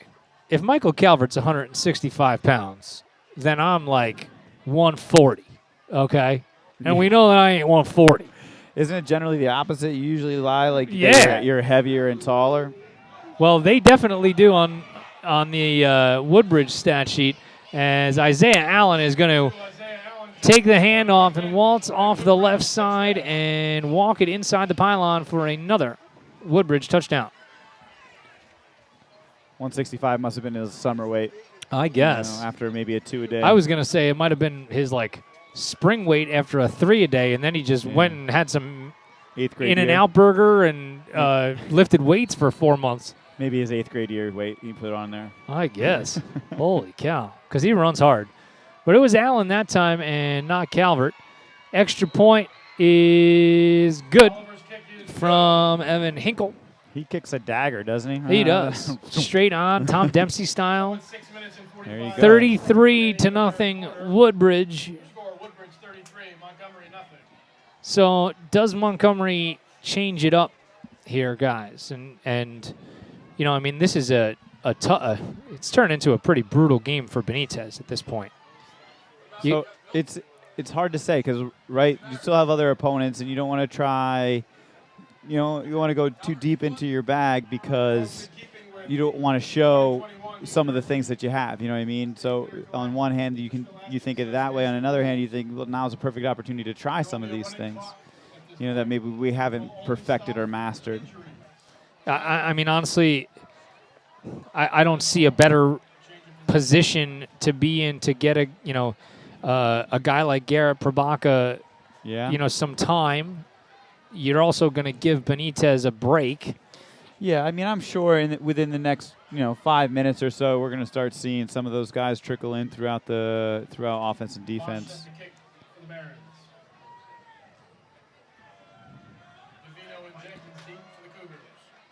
So it'll be Bosch again. Man, you end up getting a little jealous when you're on this side of the score line, as Jenkins will field it at the 16, and he gets north, and he'll take it out to about the 34. But to just finish that thought of, how spoiled you can be at times depending on the kids that you have in the class, right? It just so happens that right now, you last 2 years you graduate D1 football track athletes on the outside, and maybe that's a missing piece for you.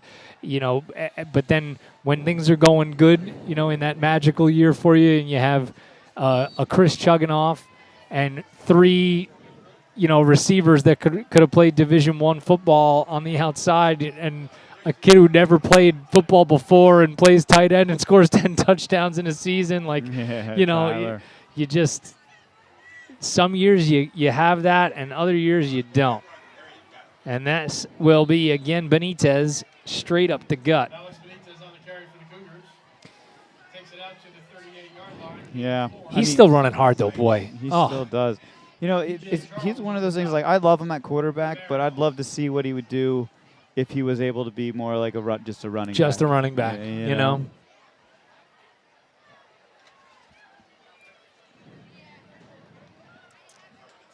You know, but there's and you got Schmelzer coming back, transferred to Notre Dame and transferred back here, but he had to sit for a month. But, you know, you're still looking at, you know, can he come back in and win the job at that point? I mean, that's, you know, it's not like he's going to become eligible and you're going to play him right away. He's got to certainly show enough, as there's a catch and a first down. Great job that time by Eddie Kiang. Yeah, I mean, it's not like Benitez is a schlub at quarterback. He's a good quarterback as well, and he's grown so much over the last year at the position. It's just, to me, it's not necessarily his ability at quarterback. Just if you had someone who was able to play the position, would he be able to have more success at running back? Yeah, I've been really impressed with Eddie Kiang today. He's done some really nice things on both sides of the ball. So here's a first down for Benitez, as it'll be Jenkins in motion, and Alex will keep it straight up the gut, and he keeps the legs churning for about 5 yards. You see big number 95 Lamar Knight, 6'2", 290 pounds, and if Lamar Knight wasn't enough, sitting right next to him is his twin brother DeAndre Knight, also, or not twin brother, though he could be, because they're both 6'2", 290. So you talk about, of all the games that you could lose a Brandon Fury, you know, this one might be a bigger hit. You know, yeah, more impactful than some others. You'd also would have liked to have just seen that matchup a little bit. Yeah. Nobody would have liked to see it more than him. Yeah, no doubt. Benitez pulls it down. He escapes. He's got another first down, and he spins inside the 35 down to, or sorry, the 45 down to the 42. You can tell Benitez is turning a little bit. I think he kind of is nursing his hamstring. He looks got a little limp. And he had Eubanks out in the flat on that play, and I think out of the corner of his eye saw the daylight and said, you know, I might be able to escape for a big gainer here. He's still got some good yards. And that's one of the things. We keep talking about how tired he is from running, but also think about how many times he gets hit a game. Yeah. You know what I mean? Just the soreness from that is going to, you know, tax you. Here's Alex, a new set of downs for Montgomery, and he'll look to throw. Nobody home, and he'll pull it down again and pushing the pile forward. Another nice gainer for Benitez. Amir Wallace was out there, and he went for a ride for a couple of yards before Benitez went out of bounds. At what point do you protect him from himself? Because he's not going to run soft. He's going to keep running for contact. He's going to push. But, I mean, for what positive gain right now? My answer to that question of what point do you do that, keep him from himself, is yes. That's what you do right now. Yeah. Second, although he wouldn't like that answer. No. Second down, and the inside handoff goes to Eubanks. And Chris pushes forward very near to the first down. It'll depend on the spot. It's like they read our mind, though, giving it to Eubanks. Just shy of the first down marker. Just give it to us. Let's go. This could be a spot where you see something tricky, because you're third and about a nose hair, right? You got to feel like Benitez is going to pick up a first down, even if you have to go on fourth down. So you might see a little trickeration out of Sean Carty here. I'm sure Ryan Carty would do it too. He might. So 3rd and inches. And things get stopped before they get started. And a false start. Ugh. So it'll back him up. And it was going to be jet sweep to Davino at the very least. Whatever happened after that, Who knows? Touchdown. Would have been touchdown. You, my friend. You knew that. Knew it. There's a couple of numbers that they're pulling in the lottery tonight that might change a lot of things for us if you just pull them out too. For us, I like. Just that. saying. I like. I'm totally taking a piece of that. Yeah. You would have so much, you'd have to give me some. I would have be to. sitting on your front porch. Mire would be more state of the art than it already is. He said he would buy you a new computer, Pug. That's what I heard. So. Benitez, he's chased immediately. Can he escape? He turns on the Jets. He can. Turns the corner and spins himself very near, again, the first down. And I think they're going to give it to him. Nope, no, they're not. Fourth down. 4th and 1 for the Cougars. For the love of Pete, just walk another 6 inches and put your hand forward Come on, for man. the kid. What are you doing here? My goodness. That takes us to the end of quarter number 3. And Montgomery will come back with a fourth down to try to keep this drive rolling and maybe get some points on the board. 12 to go here in the home opener in Woodbridge, firmly in control. You're caught in the mire. It's the Montgomery Internet Radio Experience.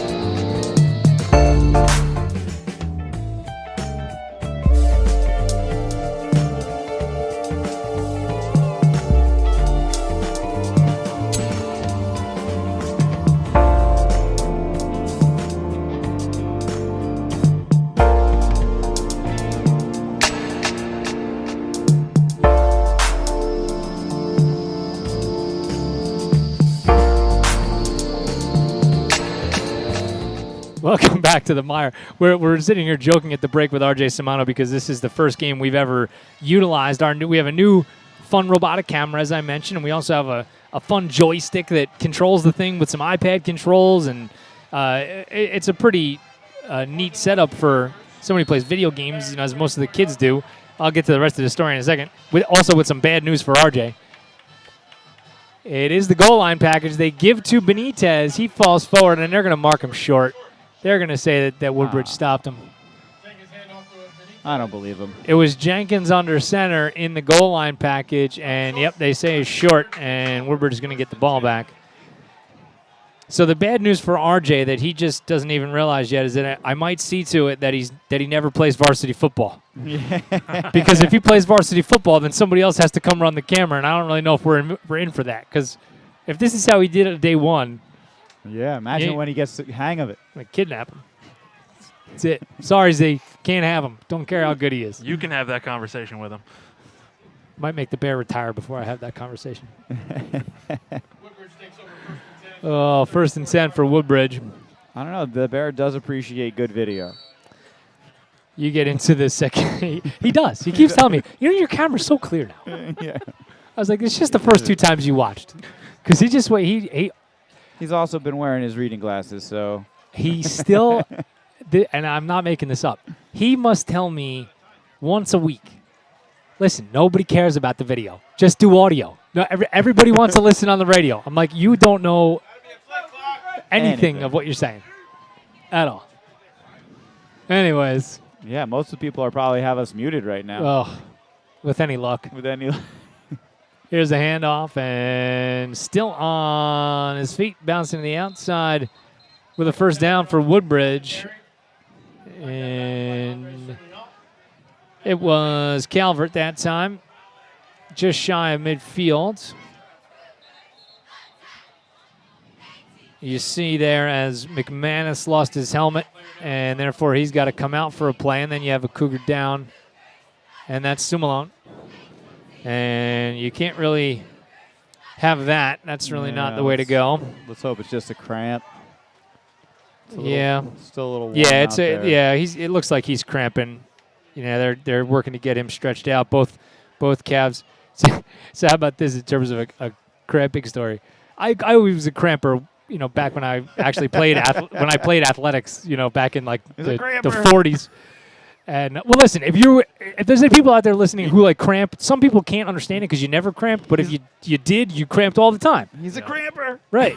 And it hurts like hell. Oh, yeah. So down in Florida, the day after the storm, it's just, they always say it's a different kind of heat. It's totally the truth. The humidity was about 400%. Okay, I had a ref 4 games on Friday, 8 o'clock, 11 o'clock, 2 o'clock, and 5 o'clock. Then we had some rain in the middle of the afternoon, so they pushed some stuff back, and you ended up doing back-to-back games. No break in the middle of any of that. And meanwhile, after the 8 o'clock game, the sweat's pouring off the back of my shorts onto my legs. That's how hot it was. Yeah. That night, and I must have drank 5 huge Gatorades, trying to stay as hydrated as I could. I'm in bed reading. The top 2, I am like tilted forward. My abs, the top 2 abs cramp. And I started howling for mercy. I'm grabbing pillows. Man. I didn't know what to. It was, though, I never had abs cramp. Should tell me something. Maybe it's been too much of a fun summer. You were dehydrated. Oh, it was horrible. Here's a inside handoff. And that time it was Davis, number 20. Did you ever sit down at the dining room table or at going out to eat, and then all of a sudden you get a cramp in your leg and you stand up and wreck the whole table? I've done that many a times. Where he's like, what the heck just happened to you? Yeah, they're like, you all right? Did you get shot? Well, the only good thing was that I'm I have the hotel room to myself at least. So the only person I looked like a moron to was me, which was great. Yeah. Threw the iPad across the bed. I'm like, oh my God. It's all right. We can imagine it. Oh, jeez. Second down and long, and another handoff, and a nice burst again from Milton Davis. 5'8", 150-pound junior. His first 2 opportunities of the day as he's making the most of them. Getting some new names involved. Yep. You see the clock has continued to run. That happens here in the second half as score gets to the place where it is currently. So not a clock malfunction, just a function of the rules. Ooh, I like that. That was a good. Thank you. Professional. Every once in a while, my friend. Every once in a while. That's going to go in your highlight reel. Big third down here as Woodbridge trying to stay on the field. And it's Davis again, and he's going to have the first down. Davis on the carry again. The defensive line is doing a good job with getting penetration. We're just not making that initial hit. Jackson Bullock did a good job to try to corral him with his right arm, but he just already had a nice little enough seam to run through. Woodbridge's got some quarterback names on this, and obviously, their starting quarterback's name is Matt Stanton and not Drew Stanton, but I can't help but want to say Drew Stanton because he wears number 5 as well, and so that's obviously a nod to the former NFL player Drew Stanton.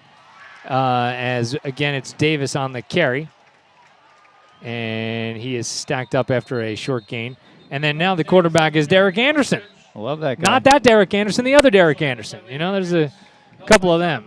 We had another Coug lose their head as McManus's helmet came off again. And we also have another Cougar down. Oh, man. Yeah, you're going to tack 15 yards onto that play as well for a face mask.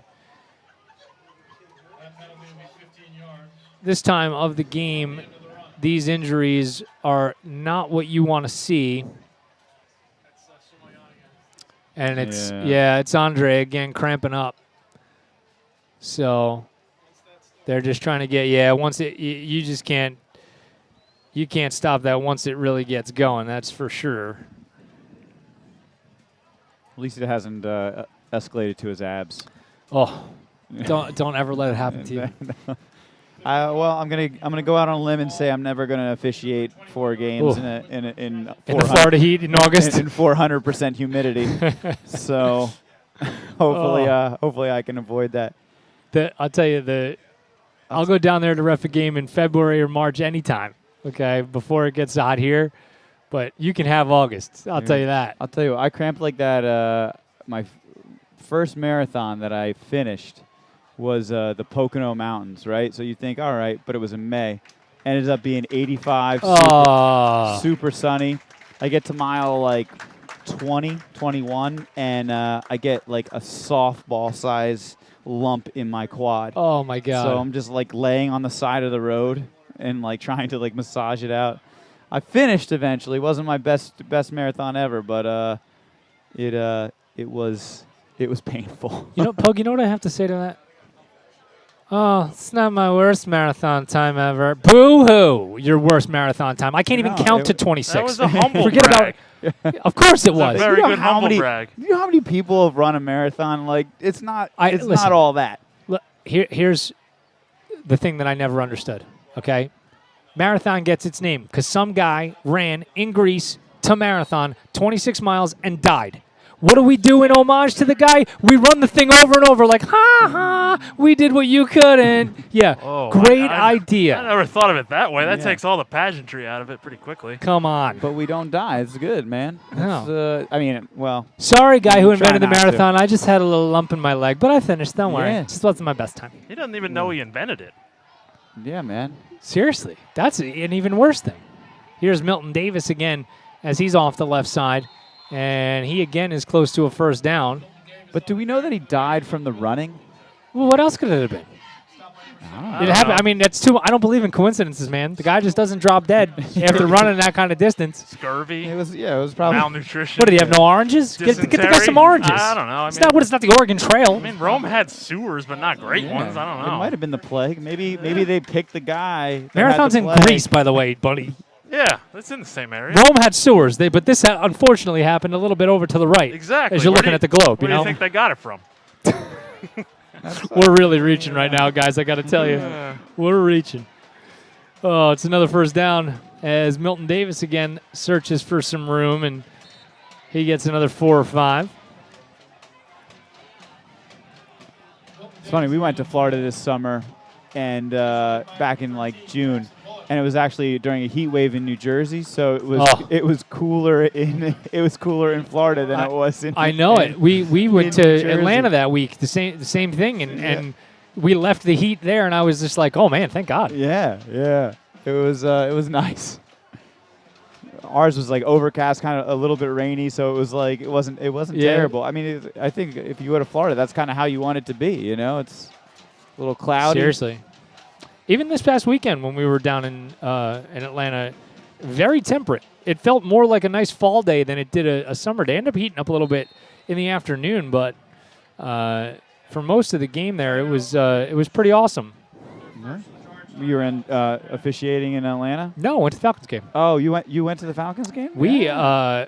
we got a I thought you were we when you got- said front row seats. I thought you were talking about the no, Glock no. basement. We got season tickets this year, baby. Really? Yeah. Though one of the cool things that Atlanta does is you can trade one game in and get extra tickets to a different game. So brought some folks with us. We traded in a game later in the season, so 4 of us went this past weekend, and we're heading out again for Halloween, and then last game of the season for New Orleans. We're taking my whole family, so it'll be 6 of us going, and you know, you end up. I have one other game. We're going to end up selling it, Bucks game, because people want to see Tom Brady, and Yeah. I mean, that one you can probably get good money for. yeah, no doubt. But so they're in terms of like game day experience and what the Falcons do for you, it's pretty good. Yeah. Now the product on the field was a little less than stellar. I'm Yeah. not going to lie to you, but you know, Still a good time. Now, does Atlanta play the whole NFC East? I don't think they play Washington. no. Yeah, This we- was just a function of where they finished in the division. Yeah, we got the short straw. It's a bummer. Yeah, common opponents. Oh no, actually, now that you say that, no, that we do play the NFC East. Oh, you play the Yeah, whole. yeah. As a matter of Oh, fact, because good. Giants in week 3, and then I think Washington might be week 4 or 5. Nice. I look forward Yeah. to that. Maybe you'll actually come hang out with us. Here's Oh, a you know what? fumble as Anderson just goes to fall on it, and he is able to, but a big loss on the play back to the 22. Actually, I think you're right. I think we play. Yeah, think that's we true. play next week, I think it is. It is not. This week Atlanta plays, why am I losing my mind? Tampa. This Sunday. And then Tampa this Sunday, and then the Giants the week after. Oh, it is the Giants. That's right. That's right. James Avalon has announced that if the Giants lose to the Falcons, he's renouncing his fandom, just throwing on a Falcons jersey. And becoming a Falcons fan. That's it. Plenty of room for him on the bandwagon. I mean, I've said that numerous times about Washington. Just never pulled the trigger. Yep. And here's another fumbled snap. But Anderson is able to regather it, and Jackson Bullock chases him out of bounds. Nearly a shoelace tackle at the 20, though. Great job by Bullock. He's getting some quality minutes here. Yeah. Making his presence known. So that's always good. That's what coaches look for.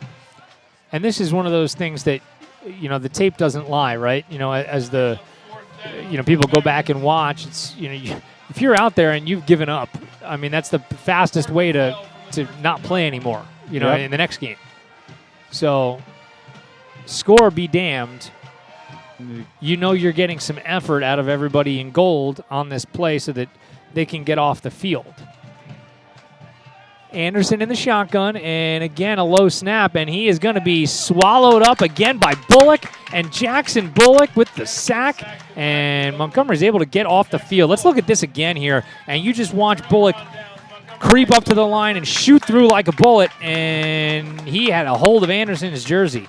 And I think now we're going to get to see some of Garrett Probaka under center.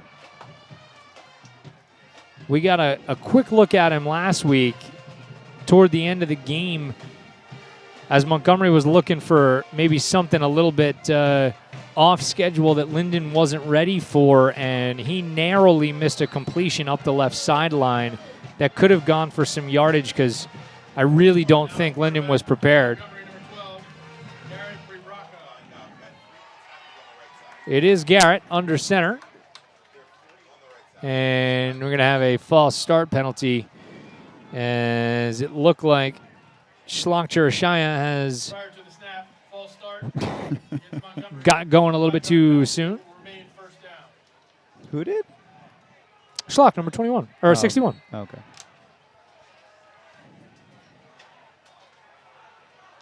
I said that, right? I think I'm on the mark with that. I think you did. You see, this is what you get. You make fun of me without even looking at the name first. That's what you get. No, I get it. No, I get because it. you mumbled it at the end, so I thought you were just like trying to finish it. Just very comfortable with it. That's all. Fumble. And that's not a way to start a drive. And it looks like Woodbridge has it, and again they do. Geez. So, first play from scrimmage for the Cougs there. Not a positive one. Looked like maybe a little bit of a mishandle between Probaka and Golubitsky. You do a great job with these names. I think you have the advantage of you get to see these kids in school and be their counselor and such. Although, all kidding aside for, all the joking we do, wearing masks and everything in school, obviously, it's the thing that we all have to do because it's the responsible thing to do. But the kids coming back now, they're upperclassmen, and I don't know them. Yeah. They were here for 4 or 5 months as freshmen, and, with all due respect to the freshmen, we see them a couple of times, as counselors, and, mostly the fall is for the seniors to try to get college stuff done. And just as, obviously we got going in the new year where you really start to get to know some folks, we're out. And then we're out all last year for a lot of it. And you come back, and I haven't seen faces and so on. It's really hard. It is. And you want to build those relationships. And, I'm not saying you can't build a relationship. It's like anything. You're yearning for that personal connection, and that comes with face-to-face contact. As Davis was off the left side, I mean, how many times, you walk by somebody in the hallway and you see them engaged in what they're doing. They're either talking to somebody, and you don't want to butt in like a weird somebody who doesn't understand social cues. You just want to smile and, as an acknowledgement that you were aware of their presence. And now you have to verbally acknowledge them because they don't know what's going on underneath the mask. It's just made things a little weird. Well, it's changed a little bit how I teach because, a good way to understand my humor is to see my facial expressions. Of course. You know what I mean? Like if you use a little sarcasm or whatnot, and then you can't see it. This will be Anderson off the right side, and a nice gain for Derek Anderson. Yeah, we ducked under a tackle and was able to get an extra yard or so. Yeah, he's got the first down. It'll be first and goal for Woodbridge. But, and maybe people that are listening that aren't teachers or counselors or whatever think that that's stupid, but I'm sorry. You have a 14 or a 15-year-old kid coming into the building for the first time, you know, a little nervous about, that the building is huge. You don't know where you're going. Everything's brandy new to you.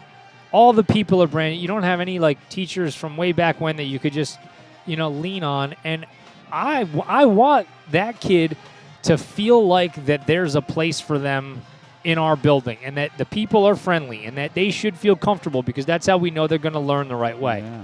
You know, so I just refuse to say that it's not a big deal. How weird was it that 100% of the freshmen have never been in the building, but also like 70% of the sophomores had never been in the building? Oh, yeah. So it's like half the population is looking for things the first day that, you know, it's crazy. Yep.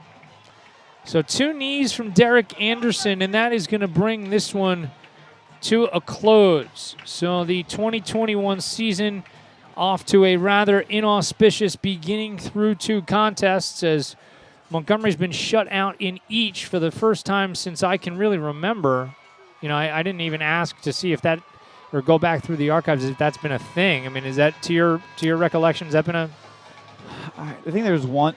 It's 0-2. Yeah, no, I'm saying without getting shut out 2 games in a row. Oh yeah, no, I can't. I can't remember a time. I mean, I'm confident in saying that my memory of 15 years here is that has not been a thing. But you know, we'll check on it and we'll see if we can get back to everybody on it. But you know, it's going to be what it's going to be.